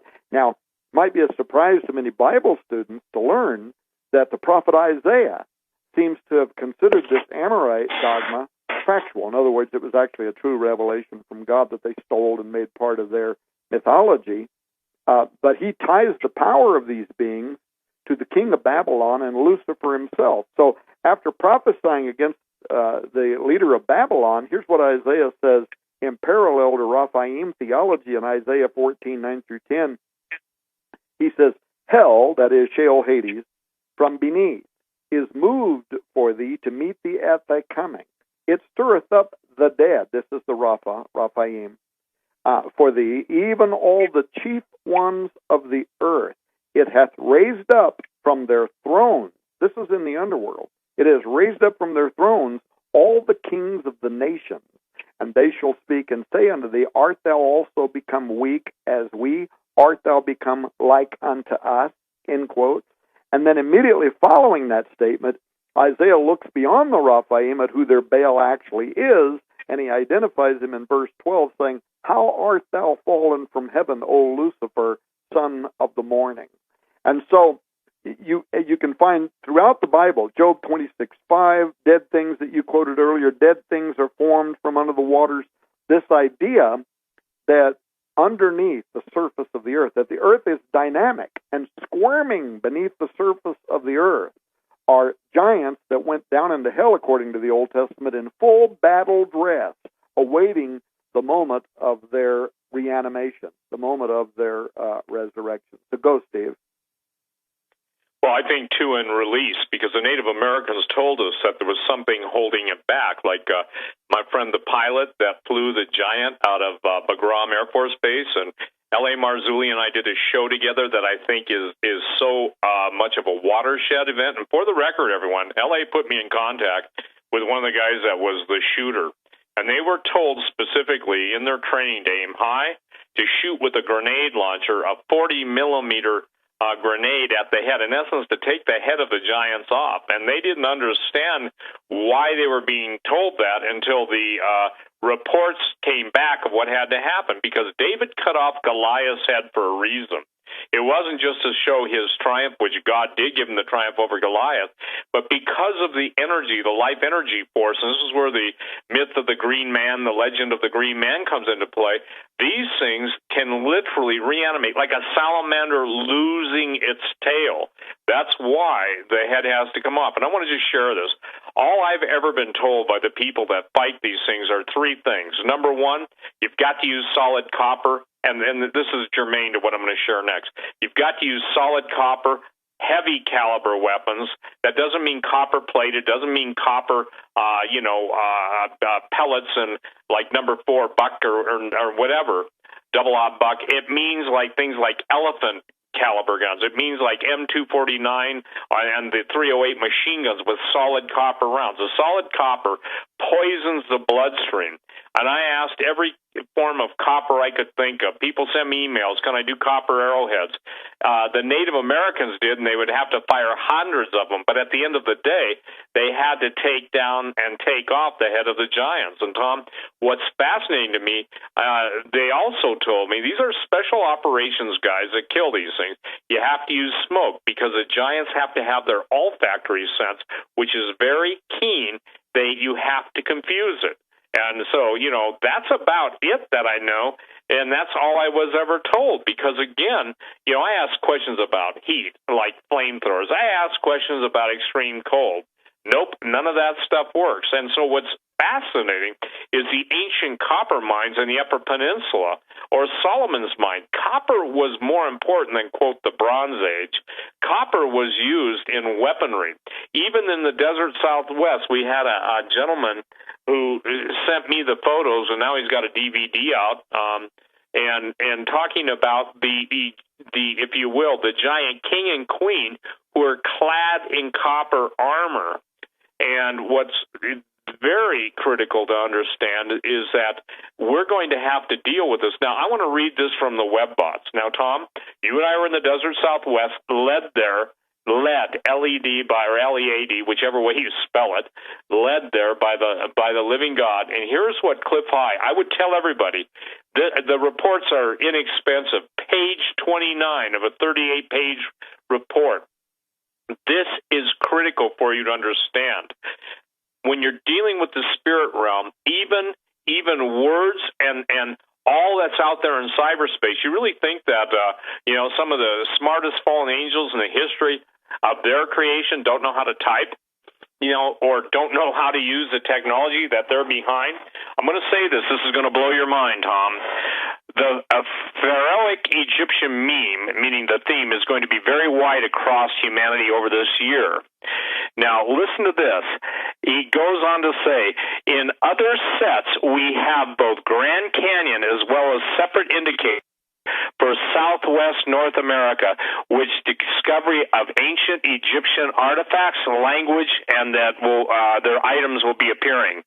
Now, what's important is I just got another email. God bless you, my brother. he said this. He's a member of a SWAT team for the DHS. They're now being assigned to guard FEMA in their undertaking. He didn't know what it was about until we were talking tonight. If this isn't cool, I don't know how to explain cool. I mean that the hand of the Lord. Now listen, other sets or themes have military involved in excluding civilian populations from the fine. Note that this episode has more geographic references to the American Southwest than other areas. Now, these sets, Cliff High speaking, also describe a fight that will occur between locals and military over removal of artifacts. And they go out by basically officialdom is going to freak out after they learn that a number, like hundreds of thousands of the artifacts have gone missing. So they're talking, the central theme is this, that new discoveries underground, forbidden archaeology, and all of this ancient technology with diagrams, machinery, and everything, it's coming out. And here's one of the most fascinating things. I made this statement, and I write about pyramids in this book, and not from a New Age or a cult, but basically there's going to be, you're going to love this, a reactivation of pyramids from around the world with, in essence, a visible force that's going to be seen. So it's like something's going to activate the pyramids. And in my understanding, and you know this too, you teach it's the gate of the gods, that the Stargate, that the capstone, and I can share this with you that at one point, a number of years ago, is when the Epic of Gilgamesh, the tomb of Gilgamesh was found. Special forces had gone in ahead of time, but it was at the time that you received the Iraqi information from the museum before your house mysteriously, and you know me, I've never maintained otherwise, was intentionally set on fire. And ladies and gentlemen, there's a whole story. I think we talked about it. But the point being is, Tom, last week, the Stargate that you see on my website on the photo of the day, people say it just looks like a big indentation. Yeah, big as in 13 feet, was submitted by a photographer who knows what we're talking about. And he said he had the most unusual feeling. He said when he saw it, he instantly knew what it was. Now, why were you and I and Timothy Alberino, our film crews in the desert Southwest? Again, when Jesus, I hope that people get this point. When Jesus said, "Get thee behind me, Satan," it literally means follow after me. It's like the parable of the seed that falls on the different ground. It's like the seed that grows up, some good, some weeds, but it's up to God to send the angels. I hope this is getting across to everyone. In other words, the major themes that are coming out. I better read this one email. I mean, this is chilling. And Doug, I'll send all this to you so you can you know the person that sent this to me. Yep. And he says this. This is active in DHS. Isn't it funny that DHS just made a specialized response team of elite military veterans who are DHS law enforcement officers who are now FEMA's direct security force during national security events, natural disasters that cause state of emergencies? That is directed by the President and Secretary of DHS. And here you are speaking of these situations, and we are the protectors of said situations. And my brother that sent that to me, if you think of all, your future in the months ahead, look at how God is preparing you to deal with this when you have to deal with it. So what we're seeing right now, and that was a not coded message, but an encouraging message to the person that sent that. The idea is simply this. Ladies and gentlemen, by unlocking the keys that Thomas Horn has been led to research, write about, by Timothy Alberino's, and I can tell you this, Tim did the most amazing job of writing the script, and things would flow in. He even said it to me today. And by the way, Tom, I think the trailer will be ready by next week. It's just got to be mastered on Monday. When people hear and see the images of what truly went on and put this into perspective, and if you want to challenge, go ahead. Go buy Half Past Human, the web bots. I think halfpasthuman.com, and you can just look up Cliff High Webbot, HIGH. You'll be blown away. You will absolutely be blown away. So, the bottom line is, you've got to recognize that we're not on the cutting edge of history. We're on the proclamation of real history, and God's giving you a warning. And Tom, you know the scripture. God says, surely the Lord God will do nothing. I quoted earlier, but he also says his people are destroyed for lack of knowledge and here's the best news yet, you don't have to be afraid about this stuff. Jesus said, behold, I give you power to tread on serpents and scorpions and over all the power of the enemy, and nothing shall by any means hurt you. But this just is exciting to me to see. And by the way, I just got an email too. The Song of Hiawatha by Longfellow talks about how the giants ripped huge boulders from the mountains to hurl at each other, and said this is how there came to be so many boulders strewn around the mountains. And thank you, I can't pronounce your name, starts with an E, Arindlia, but thank you for sending that. But it's always, whether you're dealing with the Toltecs, you have these huge boulders, maybe they're just such big giants they decided they got bored with eating people and wanted to play marbles. Well, they happen to weigh tons. But the point being is this, that everything now is going to be revealed. And like I said earlier, they'll try and contain it. It's beyond the point of containing, because when God gives his decree from heaven, let the truth be known. Doesn't matter who does what, doesn't matter who tries to cover it up. It will come forth. And I was literally in a place, I'm just going to whet the appetite of people. The people that come to Branson will see this. And I'm not going to show it anyplace else. I won't put it on my website. People will see an area that the Egyptian longboats actually sailed into this part of the Grand Canyon and the surrounding area thousands of years before the Anasazi were cannibalized. And we're talking about the same thing that Cliff Mahudi talked to us about in the drilling. And Tom, when that drilling took place, I was called after Coast to Coast and told that they carried the giant mummies out, and they took them to Area 51. Anybody want to bet there was extractable DNA from those? Yeah, Steve, and by the way, hey, we're going Tom. to go to another break. In his newest novel, Between the Veil, Daniel talks about a space between dimensions where supernatural beings can walk. He says that these novels are a warning from the Creator to his creation.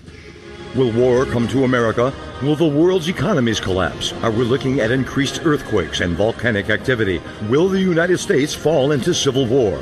You can find all of Daniel's work at his website, danielholdings.com. That's danielholdings.com. All of these things and more are talked about in Daniel's books. To find out what's coming next, go to danielholdings.com.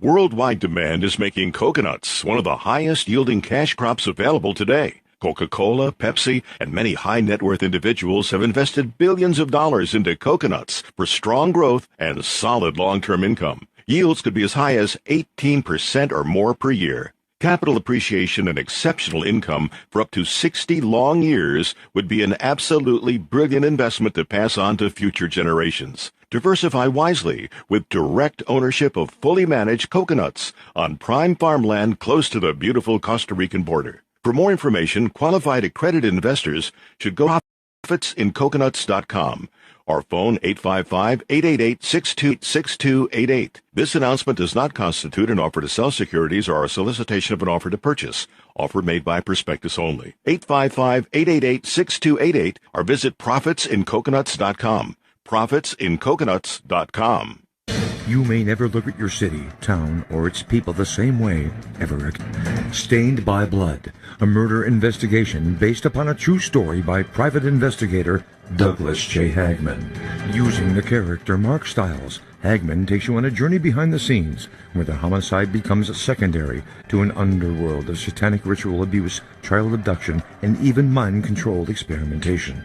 For 5 years, a brutal killer remained on the loose, free to kill again. As Mark struggles to navigate the maze of bizarre twists and untangle a web of deeply hidden secrets kept by some of the most powerful and influential people in his community and beyond. Stained by Blood. Order your copy of this engaging novel today at HagmanandHagman.com and click on the link. Stained by Blood at HagmanandHagman.com and click on the link. Stained by Blood.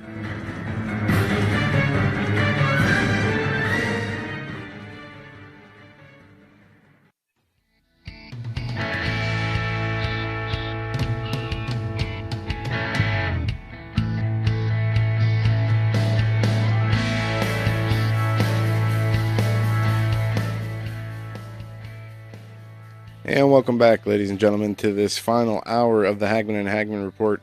We are joined by Tom Horn of SkywatchTV.com and Steve Quayle from SteveQuayle.com.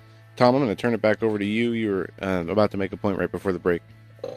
Yeah, well, in following up with part of what Steve was saying, and Steve, as you know, when I saw the last documentary that you produced, I said at the time, that's the standard, that's the gold standard by which all other Christian documentary films are made. And I had never said that about any of your other productions. I never said it about anybody else's documentary filmmaking, but it, in every way, it was the best Christian documentary film I had ever seen, from scripting to content, to the music playing in the background, to the timing between scene changes. I mean, everything about this was a full-on best of Hollywood level production. But I can now say, and I've only seen little parts of this, the new documentary, well, of course, being part of the research and being able to be, in the Four Corners area, spending weeks of time with you behind the scenes, where we went, what we filmed, what we were told, and being able to film some of the evidence, locations, and things like that you're going to reveal in your documentary film. I'm kind of dancing around some of the subject matter here, but I can now say that this is going to become the new standard. Well, at least that's what you and Tim are telling me, and I believe that it's true. It is groundbreaking information. It's going to demand the history of America be rewritten. That's not, that's a statement that people have used in the past. This time it's real. It really is honestly going to demand that a great portion of America's history has to be rewritten. Now, Steve, at the September conference, so again, people should realize there's the book, Unearthing the Lost World of the Cloudeaters. There's the companion documentary film that you're producing, which is probably going to be 1.5 to 2 hours long at least. 2 hours. 2 hours long that you're producing, but because there is so much information here, you also decided that you would have a conference. It's going to be in Branson. Why don't you tell people how they can register to be there, who the speakers are going to be, and what are people, like Anselm P. Rambla, whom I've never met, but I know he's celebrated. What's he going to be revealing to audiences? I mean, I kind of know a little bit. It's stuff that's contained beneath a specific Catholic church by the Vatican. But why don't you tell people who Anselm is, what his credentials are, and who some of the other people are that are going to be at this conference, and how, if they want to come, how can they register? Well, first of all, there's a specific web page that we'd like to send everybody to. It's called Gen6, GENSIX, conferences.plural.com, Gen6conferences.com. Tim, when he was in Peru, basically met and talked to Anselm P. Rambla, actually talked to him in Spain. He lives in Spain. And Anselm has been a world-class explorer all over the world. He was the guy that discovered the Chincana, the great underground tunnel system in which the Incas were able to evade, a lot of Incas were able to evade the conquistadors when Pizarro, some people pronounce it, basically ransacked Peru looking and going for all the gold. Anselm is, by the way, he looks like that commercial. What a great looking guy. He just looks the part. And he's going to be there, and he speaks Spanish, but he'll have an instant interpreter as he speaks. And he's going to reveal things, and I only know bits and pieces that no one in the world has ever seen or heard. He told Timothy, and by the way, he at this point, is one of the foremost archaeologists in the world, but he had the Vatican shut him down because of what he found. And it's the same thing, ladies and gentlemen, that Tom is talking about in us on the Native American Sacred Site report that was done by the University of Arizona for the Defense Department. The thing that's important is that he has chosen, until this time, he said this to Tim, obviously in Spanish on the phone, and Tim speaks Spanish, that he knew there would come a time when he must release all the decades of information that he never believed would be released until that time. And he's basically saying, this is time. Now, I think that's fascinating because he's coming at it from a non-Christian perspective. He's coming at it from a classic archaeologist.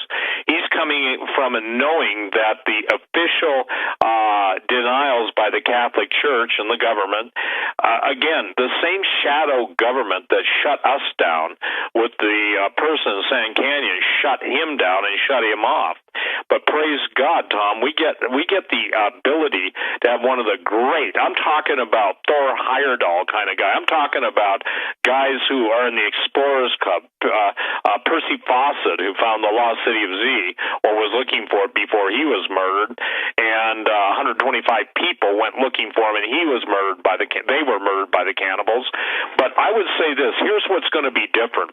First of all, Timothy Alberino, L.A. Marzulli, and Anselm P. Rambla all center in South America. Now, it's called the Navel of Civilization. Derek Gilbert's going to be the first speaker because he has done a masterful job in his book Inception. Yeah. He was kind enough to send me the PDF. Dr. Michael Lake on the Shinar Directive, and I'm going to be one of the last speakers. You're going to be speaking Friday night, and you're going to be speaking on your findings, and I'm going to be basically the guy who speaks the last night on what it all leads to. But this is not a statement of, this is not, quote, bragging rights. For the first time in history, and I'm the one that wrote this, so I guess I can read what I wrote, the most cutting-edge and up-to-date researchers and authors concerning giants, fallen angels, ancient civilizations, and now the unfolding genetic war between men and beasts will be gathered together for the True Legends Conference in Branson, Missouri. Now, it's September 15th through the 17th, and Pastor David Langford will be there. And David I brought him on talk radio with me, I think 23 years ago. And David knows what's going on. He's going to be speaking to encourage the people of God. And last time he was in, both Texas and in Bozeman at the Whitestone Conference, there was a powerful move of God. We're going to lay it out for people, and then God's going to give his people. This we know in our spirits, and Pastor Langford has got a remarkable relationship with the Lord through prayer and fasting. Dr. Michael Lake, obviously, and I won't call you Pastor Tom Horn because that's not your place right now. You have been. But the point is I think it's interesting. It's the old and new crowd coming on the scene to basically teach people what God has independently taught us all these years. And through all these books we've written, all the interviews we've done, and what I want to share with people is, and I'm still working on the exact way, we're going to have a giant screen, about, 12 feet by 40 feet or something like that. You've seen them, the great big screens. And those things are astonishing because we're going to present filmic evidence that we're not going to release anyplace. We're going to show it on purpose to the people that have come, who have prayed for us, who have supported us. And there's going to be some mind-blowing stuff. And again, with what has been taking place with the web bots, and ladies and gentlemen, I want to share this with you. Gordon McDonald, as Tom shared, he's the guy that's running this, doing a marvelous job. But he tells me that because there's other things going on in Branson, Missouri, there's only so many rooms there. So go to gen6conferences.com. And what I'm trying to do is have the people that are speaking give at least 30 minutes for questions. They will be pre-submitted and read out loud. That saves all the hemming and hawing. Since I'm not the most patient guy in the world, and you've done more, conferences than I have, that's basically patience and me don't go in this. But, the hemming and hawing, and they really want to ask. I don't mean that. I want people to be able to address Thomas Horn when you are speaking about what you're speaking. When Anselm will have an interpreter, you can ask him anything you want. So I hate not, people leaving a conference. Now, obviously, there's a time limit on this stuff because it starts on a Friday morning, and I think we have 4 speakers a day or 3 speakers a day. We'll settle that, but we're leaving a half an hour to 45 minutes for people to ask questions. The questions will be pre-submitted. But again, the idea is this.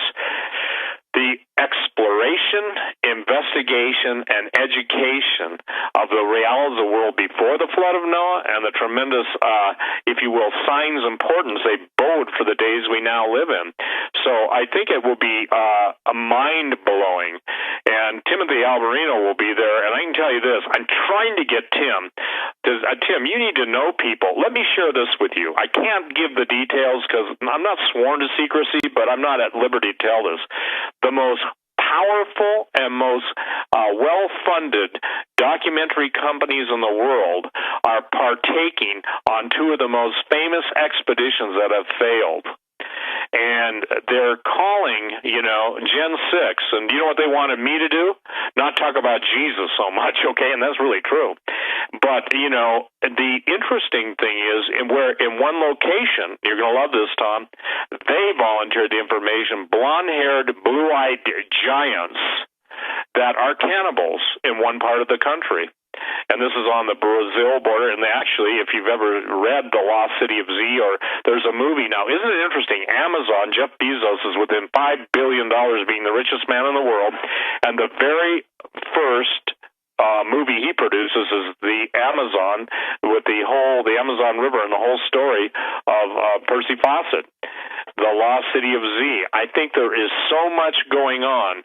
Then the other expedition is to another part of the world, and we're one of the greatest underground cities in the history of the world. And we're talking stuff that's literally miles and miles and miles. Is in the former Eastern Bloc nations of Romania and Bulgaria. So, and ladies and gentlemen, these things cost a lot of money. We roll the profits in, and Tom, you've seen the quality of stuff we bring in, the cameramen, the soundmen, the post-production. For instance, the soundtrack, I'm telling you what, Tim has 18 tracks of music in this, and we have a guy named Carlos as a production assistant, who also speaks Spanish, and I've learned 3 words, I shouldn't learn more. But anyway, they're doing a marvelous job. We have a 6-time Grammy Award-winning sound guy, 6 times, and he happens to live in Bozeman.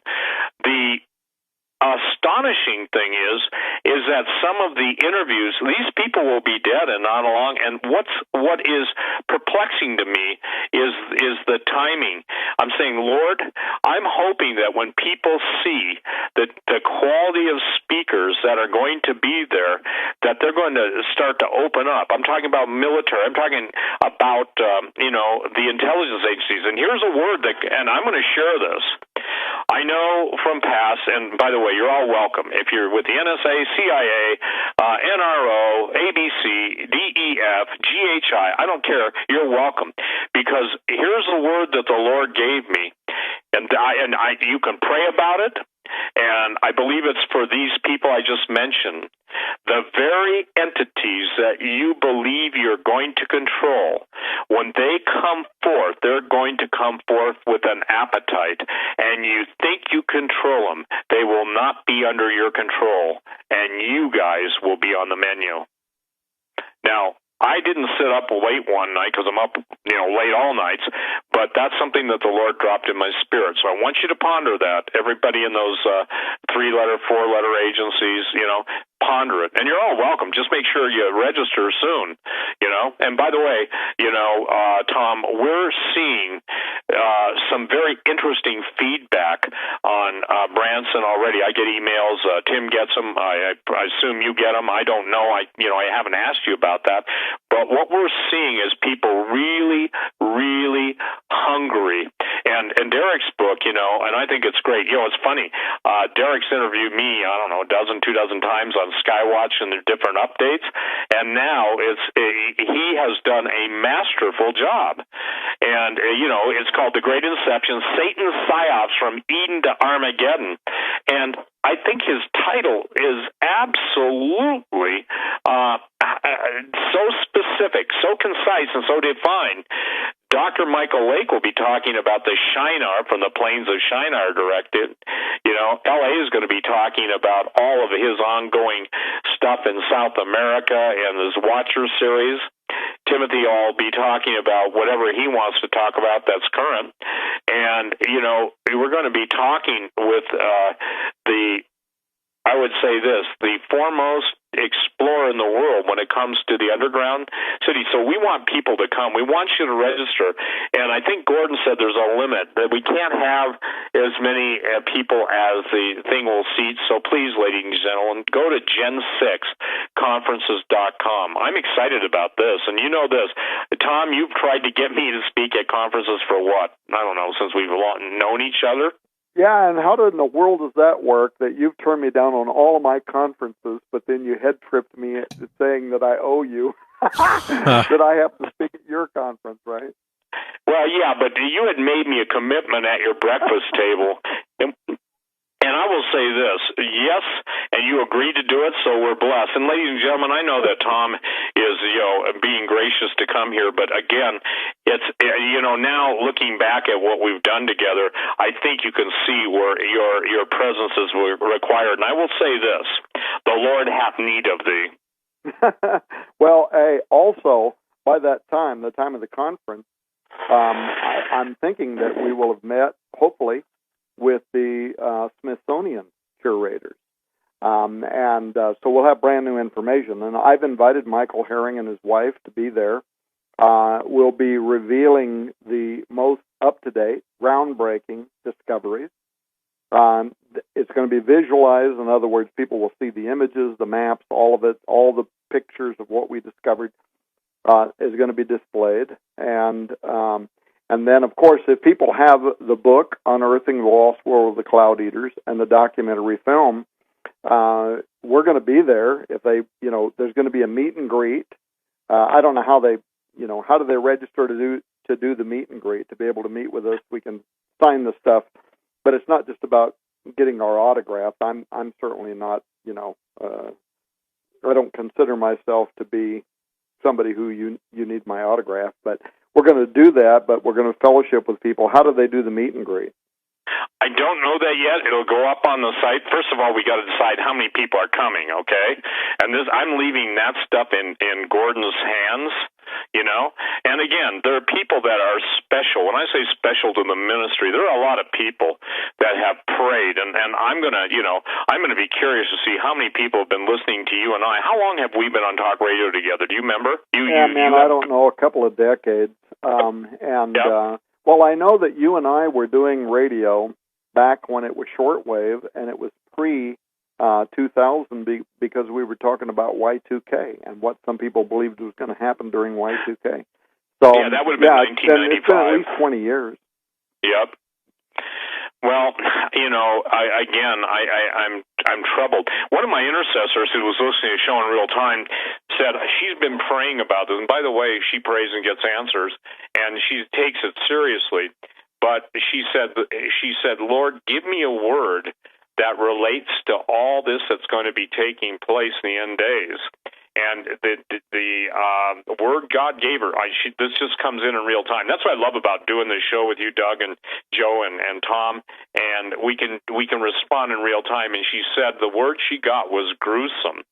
And then was interesting because I put it on my website years ago.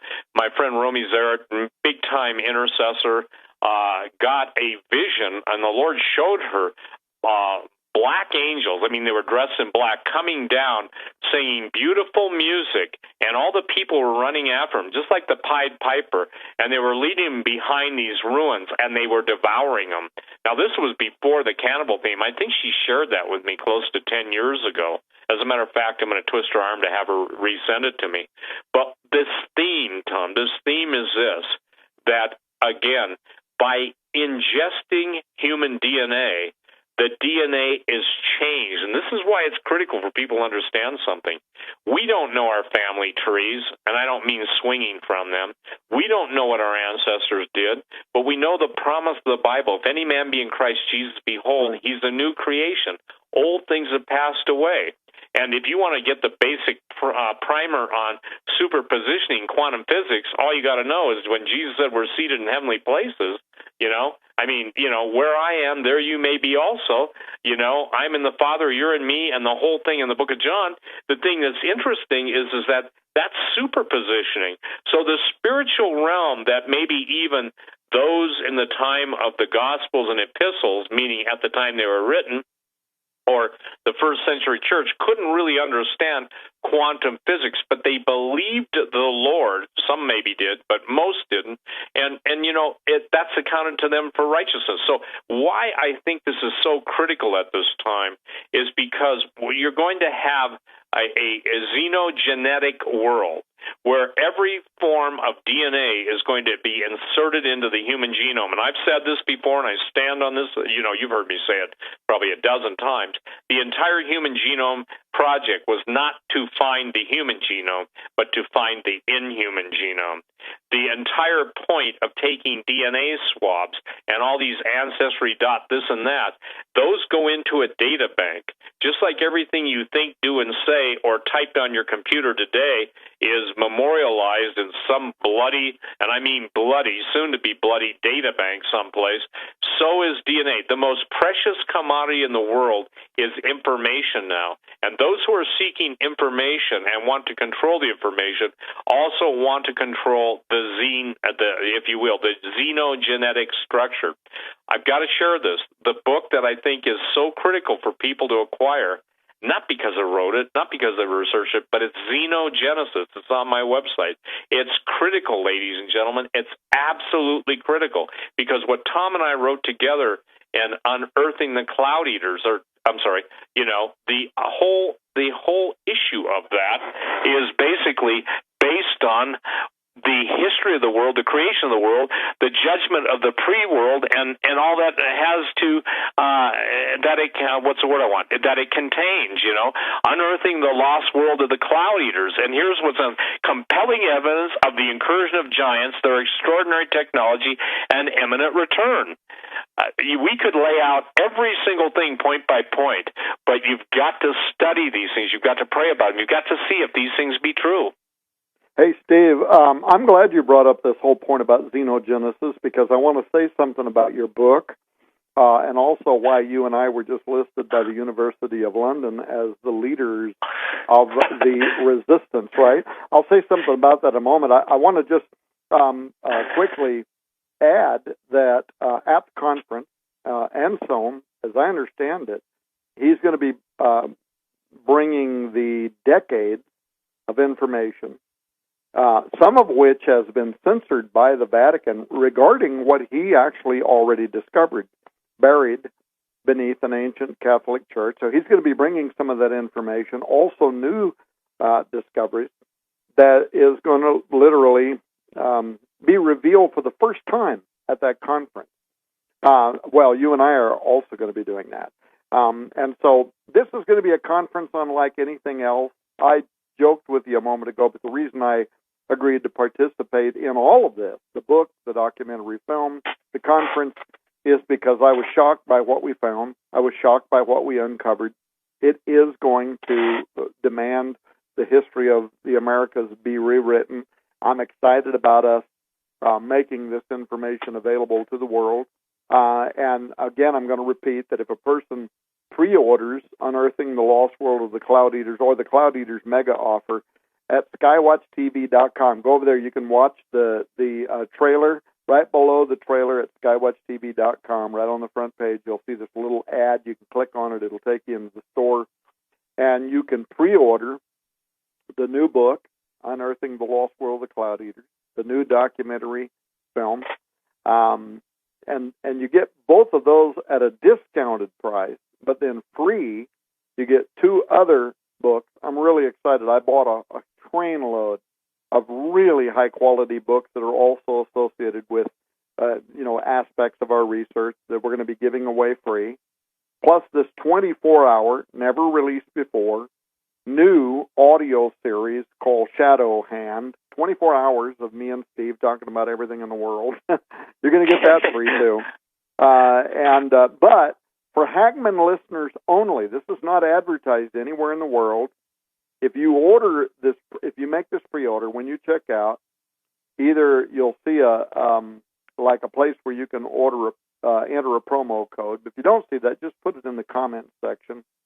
Just type in Hagmann-Enoch, and if you do that, they're also going to include in your shipment the brand new hardback collector's edition of the Ancient Book of Enoch, which has the first ever narrative about how these giant Cloudeaters arrived on Earth. Anyway, it's over $200 worth of stuff, and as Hagmann listeners, we do that because we appreciate the Hagmanns and we appreciate the audience that listens to them. Now, Steve, back to your xenogenesis stuff. Something, and I know we only got about 30 minutes now. One of the other things that we should maybe quickly discuss is the science of genetic manipulation and engineering, because this was used by the ancient Watchers. Yes, sir. The Watchers were really genetic scientists. That's what they were. That's what they did. Every record talks about them using the DNA of humans and animals to create these exotic bodies. Well, listen, that's exactly what modern geneticists are doing today in the creation of chimeras and other exotic body forms, CRISPR-Cas9 technology, gene editing. This is exactly what we are doing today. And so the question is this: if indeed the activities of the Watchers was the use of biotechnology, they wouldn't have used that term. We use it today. But if that's what they were doing to produce these exotic bodies that have first of all, they had the ability to become a fit extension for incarnation by supernaturalism, but they also had this strange ability to reincarnate after physical death. Would the method of the returning from the grave in the end times, Jesus says, Matthew 24:37, as it was in the days of Noah, is the method for their returning in these end times a repeat of that kind of science? Now, I believe that could be the case. The Bible actually provides a record of that occurring, and we don't have time to go into this because we've talked about it before. And when people get the free 24-hour Shadow Hand collection, there's a whole section, 5 hours long in there by me and you, in which we describe how the story of Nimrod, where Nimrod began to be a Gibborim, a giant, as it says in the Septuagint, exactly how that happened, how his genetics were modified. By the way, did Nimrod practice ritual cannibalism? Is that how his genetics were changed? It's kind of a secret. We don't really know. We just know that in the Hebrew Old Testament, it says his genetic makeup was changed, and he suddenly began to become an offspring of the Watchers. Very strange, right? All right, let's fast forward to modern days. Are scientists conducting the same thing today? Is this connected to Steve Quayle's book, Xenogenesis? A professor, S. Jonathan O'Donnell, he's a teaching fellow at the University of London.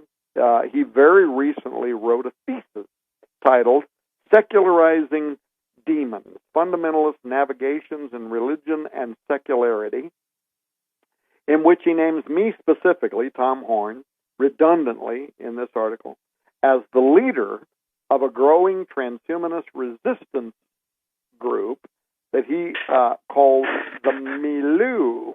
The Milieu, I think that's a French word, right? I looked it up. It simply means like a group of people. But he describes a particular brand of mostly evangelical believers and bioconservatives that he views as potentially dangerous anti-transhumanist apocalypticists that he warns could antagonize broad cultural tensions In other words, we're going to swallow their BS and become just like them. And by the way, I think it's great. We are the transhumanist resistance. I love it, Tom. I do. Well, yeah, but this is full on university. Well, first of all, he sees me and you both as the leaders. He names you. He names you by name. He refers to your book, Xenogenesis. That's in the endnote of his thesis. That's why I brought this up.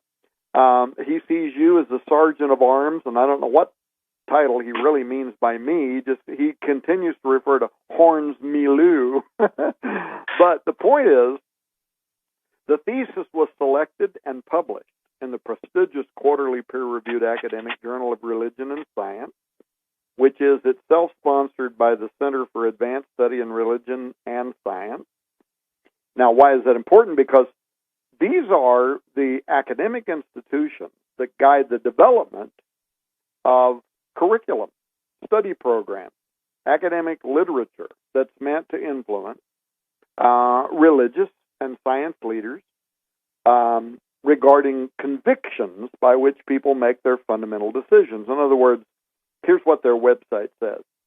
It says they do this thereby to revitalize and universalize the long-evolving wisdom and power inherent in the religious dimension of culture, to sponsor and conduct meetings, conferences, seminars, and lecture programs to communicate the results of the Center for Advanced Study in Religion and Science activities through scholarly and popular journals, books, works of creative artists and mass media, and to publish scholarly journals. In other words, what they're saying is we're the scholars, meaning those guys, and we're just gnats in their buzzing around their heads. Well, that's my. It's what they hope. What they hope is to influence and to guide through this slow progression and indoctrination the belief systems of religious people. So the bottom line is so that they can eventually reject, so that religious persons, Christians, will eventually reject conservatives, Bible believers like me and you, Steve, and Doug and Joe, and to convince them to accept a transhumanist agenda that's going to bring back the days of Noah, the lies of the Nakash, that men can be as gods, the lies of the Cloudeaters, that the Cloudeaters are our friends if we will only let them be. Now, I know I got to hurry, but because ancient transhumanism is absolutely related to the original sins of the Watchers, I believe, who saw that modifying humanity as a method of leaving their fixed habitation, as Peter and Jude discussed in the New Testament, quoting from the book of Enoch. I also see that this modern transhumanist milieu, you, me, the other people they name, which I'll tell you in a moment before we run out of time. This is fulfilling the prophecy of Jesus. Steve, earlier you quoted some of the resources that said at the end of time, a body of men will be raised up. And amongst much clamor. Yeah. The scientist, what was his name that said that?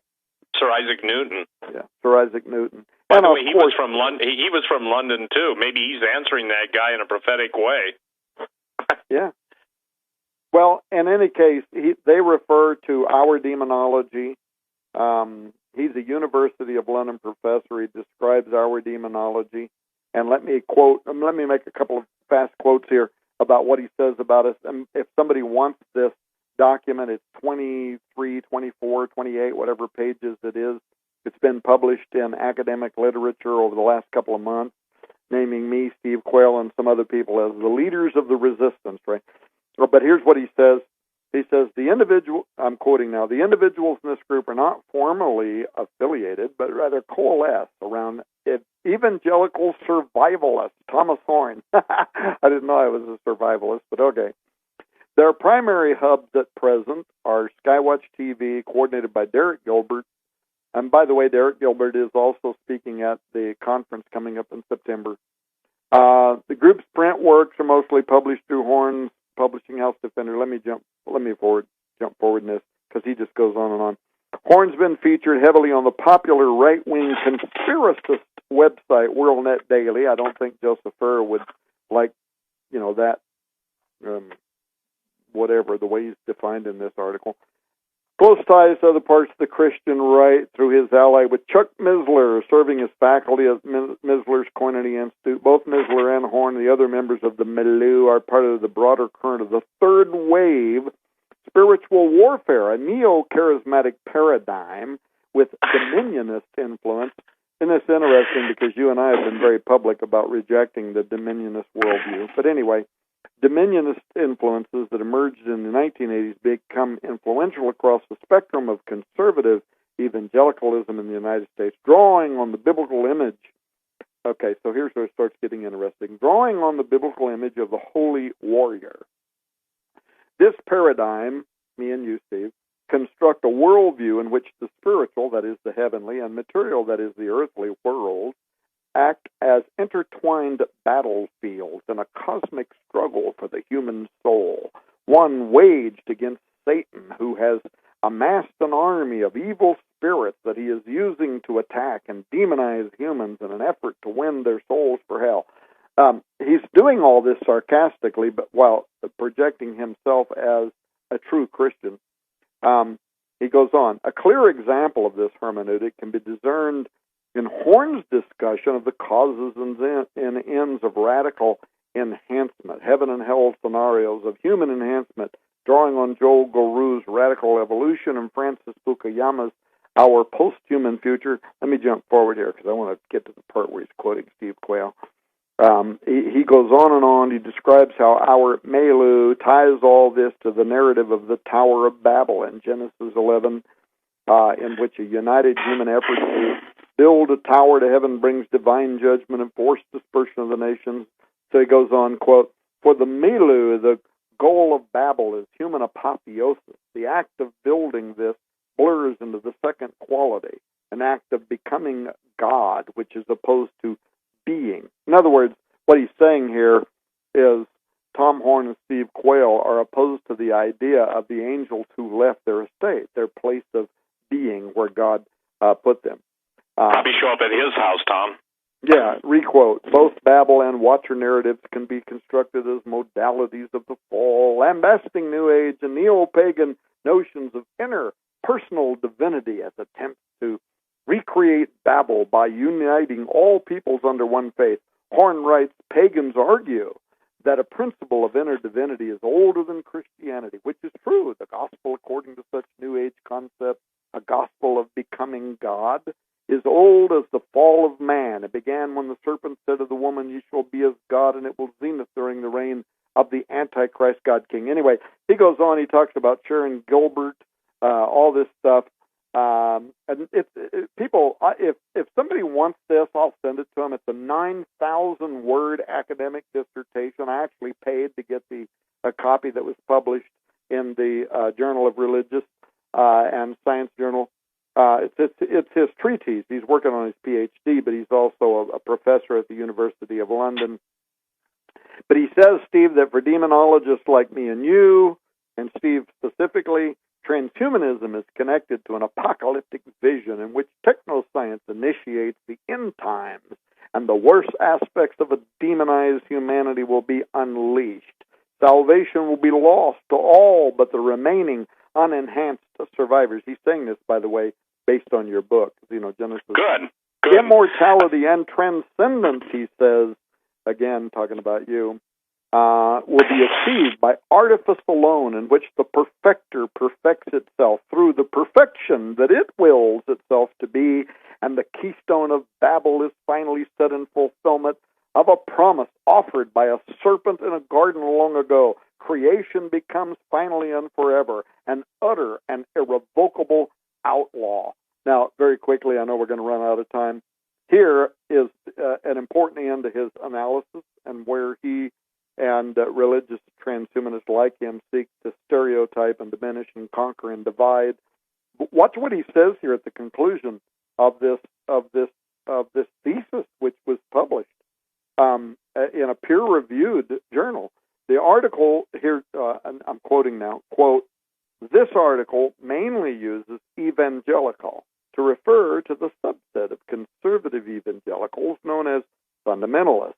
While evangelicalism can broadly be categorized by its emphasis on conversion experience, biblical authority, the centrality of the crucifixion, and activist commitment to good work, fundamentalism emerges as one specific part of this paradigm. Now listen, indeed, many evangelicals would deny association with fundamentalist paradigms like Horn and Quayle's milieu, which Matthew Avery Sutton defines as radical apocalyptic evangelicalism.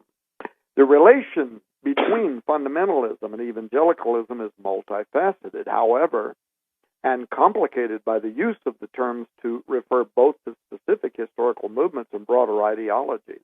In the United States, the conscious rebranding of conservative fundamentalists as evangelicals in the 1940s also complicates differentiation in contemporary context, not least since it obscures, among others, listen to this, the evangelical left, by which he means pro-transhumanist believers that call themselves evangelicals. Continue quote, the group we've explored, Tom Horn, Steve Quayle, and their milieu, could be designated as evangelical fundamentalists, or neither. Its members self-identify as evangelicals or conservative Christians and arise from the conservative evangelical tradition that runs through Billy Graham, Jerry Falwell, and Pat Robertson.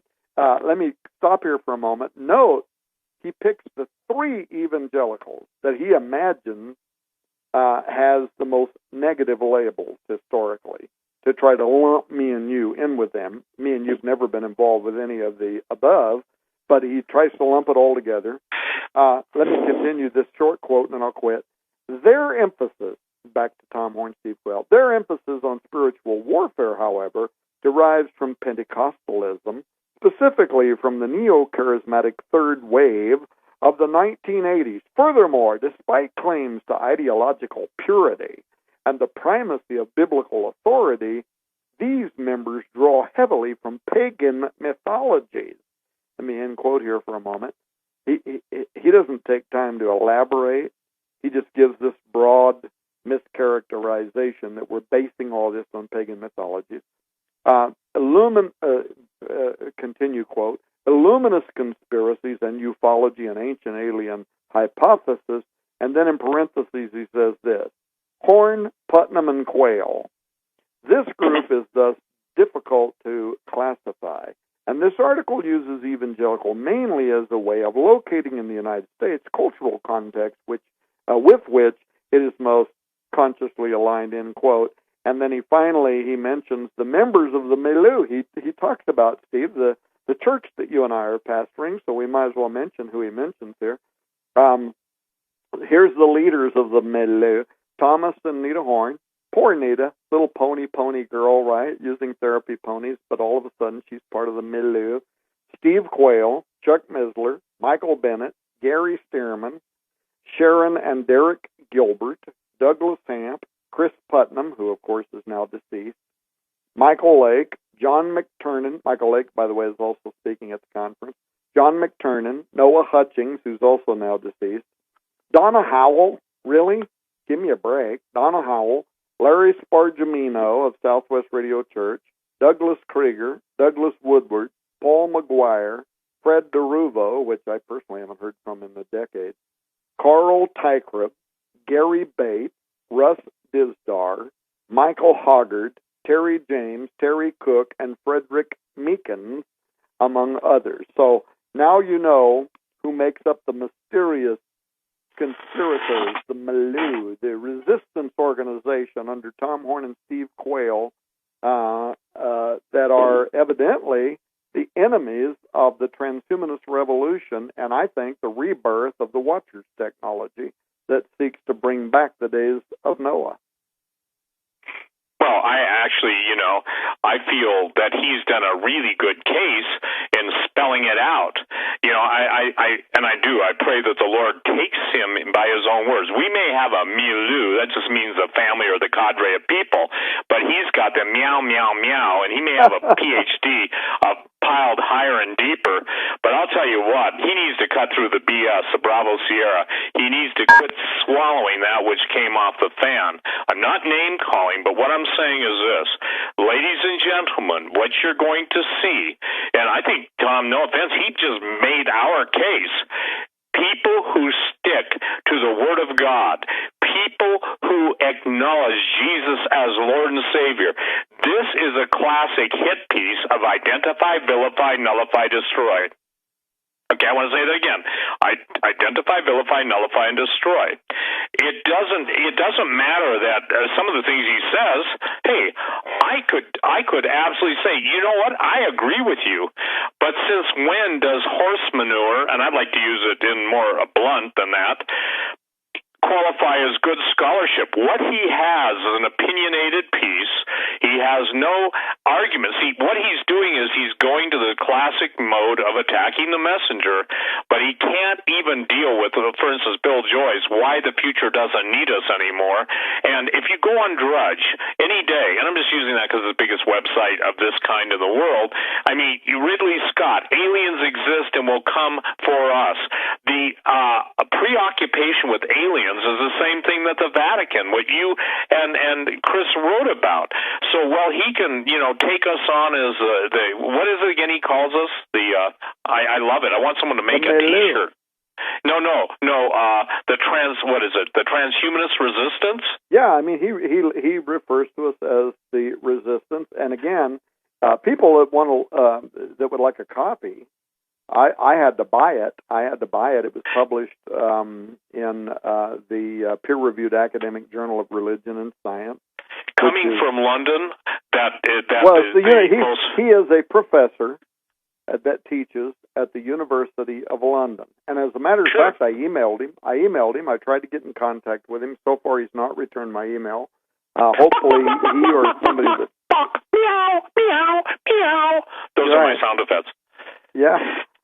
Thanks for the sound effects. But yeah, that's he has not responded. If he does, then I'll be honest to report whatever it is that he wants to say.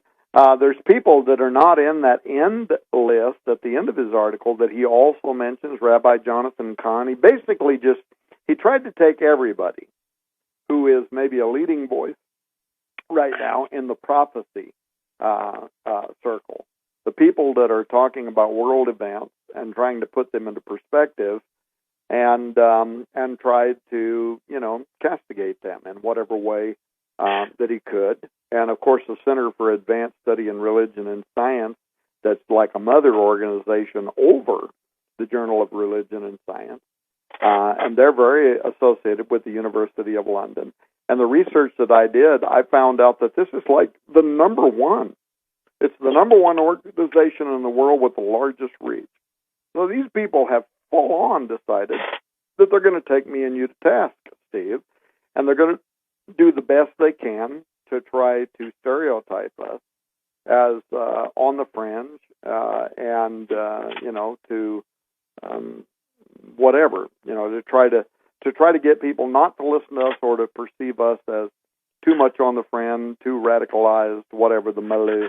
But the point is, I wear it as a badge of honor. The minute that I saw this was published, I was like, wow, thank you very much. Thank you for identifying us as the biggest problem that you have on planet Earth to stop the spread of Christian transhumanism. I appreciate it. It's a great deal. I love you. Thank you. Me too. Here's the ultimate point that I think if we can make this point tonight and people pray about it, take it to the Lord. The one thing that Satan hates, the one thing the fallen angels hate, is the fact that we're creating the image and likeness of a living God, and they're not. They have tried to destroy that image. Everything that God created and he saw that it was good in the book of Genesis has been genetically or modified from the weather to everything that God created was good for our benefit. Every blessing he's given. This guy, this University of London professor, again, I would say this, you need to go down to the city of London, Mr. Whatever your name is, and go go talk to the boys that bring out the giants, Gog and Magog.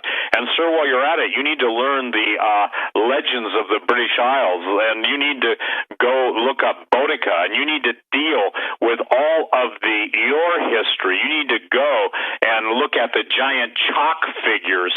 You need to go and look at the evidence beyond your arrogance and beyond your implied pseudo-intelligence. By the way, if there's an artist out there, I'm going to make an offer, okay?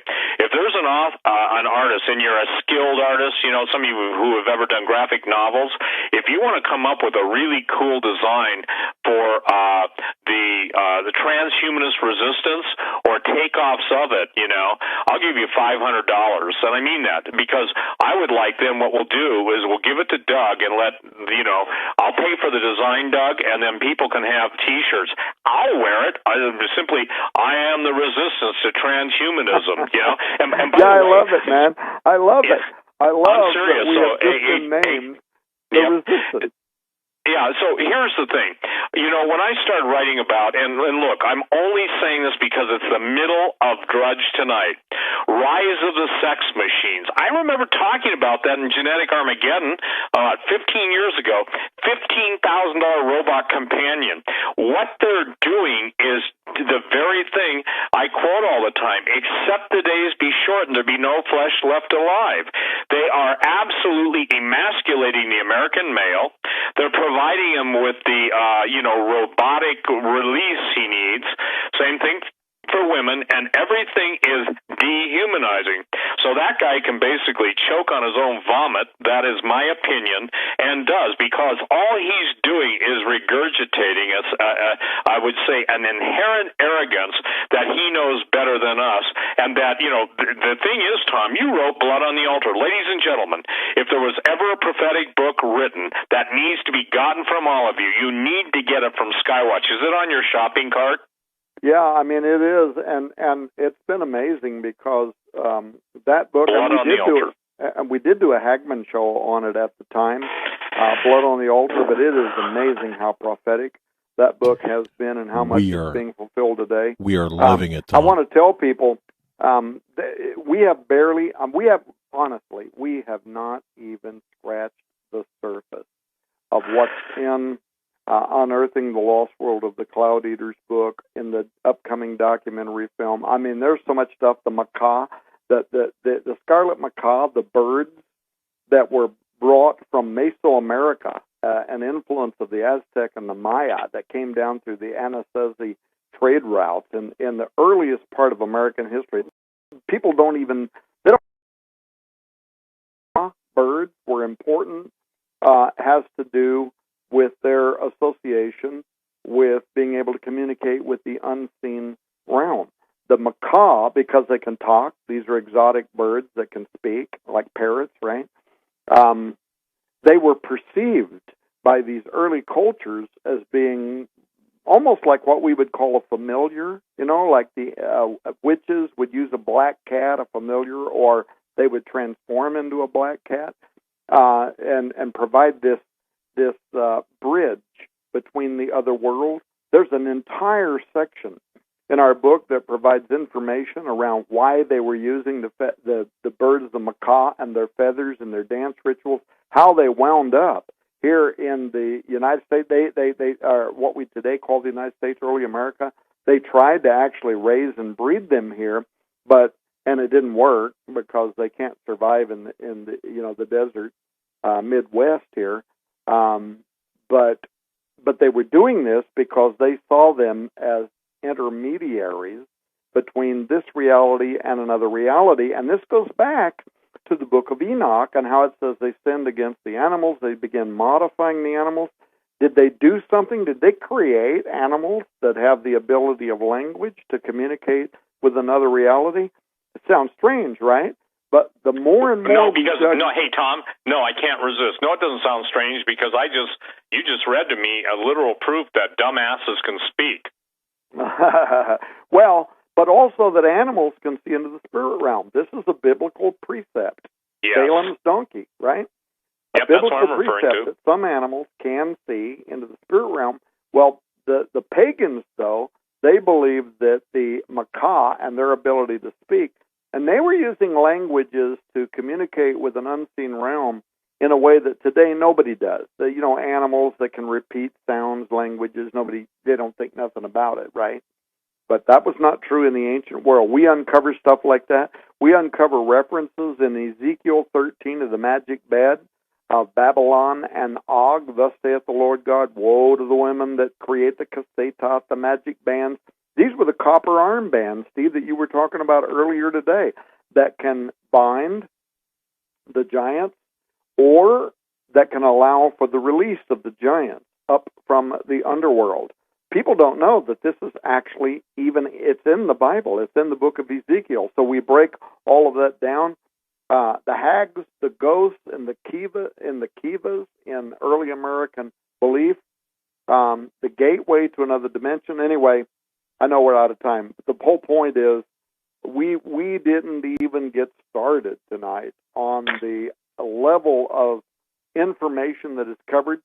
The new giant study that uncovers that rare DNA changes that can affect human height, and that right now in the United States of America, talk about your book, Xenogenesis, right now in America, and this is the largest study of its kind to date, the International Genetic Investigation of Anthropomorphic Traits, or the acronym GIANT Consortium, has uncovered 83 new DNA changes that affect human height, and this is one of the largest studies in the United States of America. It involves roughly 250,000 people that are being studied for one explicit reason, and that is to locate what in the human genetic code leads to gigantism.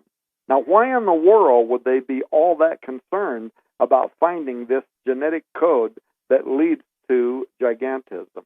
Anyway, there's so much information. Get the book, get the DVD, make sure you register for the conference in Branson, Missouri. There's going to be probably 3,000 people there. You're going to be hearing a lot about this in mainstream media and news in the coming week. But nobody else has the Hagman special. Hagman-Enoch is the promo code. Do that at skywatchtv.com. And I look forward to meeting people, Steve, at our conference in September. This is going to be great, guys. Again, it's going to be great. And thank you, Doug. Tom, I just want to say thank you so much. I want to remind people, Hagman Enoch, in the promo code or in the notes section. But go ahead, Steve. Go ahead and, Steve, close it out. Tom, thank you so much. Steve, thank you. Steve, close it out for us. You're welcome. Go ahead, Steve. Well, ladies and gentlemen, you're seeing what we've been warning about for decades now, the vilification, the identification, the vilification, nullification, and ultimately the death of those who will not bow down to the image of the beast, whether it's robotic, whether it's a composite, whether it's a chimera. I would encourage you all, and because this is so prescient that people are now starting to identify there is a resistance. Again, I want to make this clear. Please, if you're an artist, I'll give $500 to the winning artist that comes up with basically the transhumanist resistance, a logo, even a secondary statement. That Doug can get the T-shirts printed, and you'll be able to support Doug. And by the way, I just put, Doug, all my books, all of them, everything I've written with the exception of the new one, into the Steve Quayle Total Collection. There's a story today on, Drudge, that people are turning away from electronic books. I think that's a good thing. People never understood the whole point in going to electronic medium was to be able to control everything that was ever written. So, my special, I think, is $120 off. It's everything I've written, and I think it'll be a blessing to you in the years to come. Just go to stevequayle.com, and again, gen6conferences.com. Looking forward to meeting everybody. I think it's going to be a conference that basically is unparalleled, because unless you go to the conference, you're not going to see some of the stuff, because we're just not putting it out publicly. Thank you so much, Steve. Thank you, Tom. We're at the very end of our show. God bless you guys. Have a great night. Until tomorrow.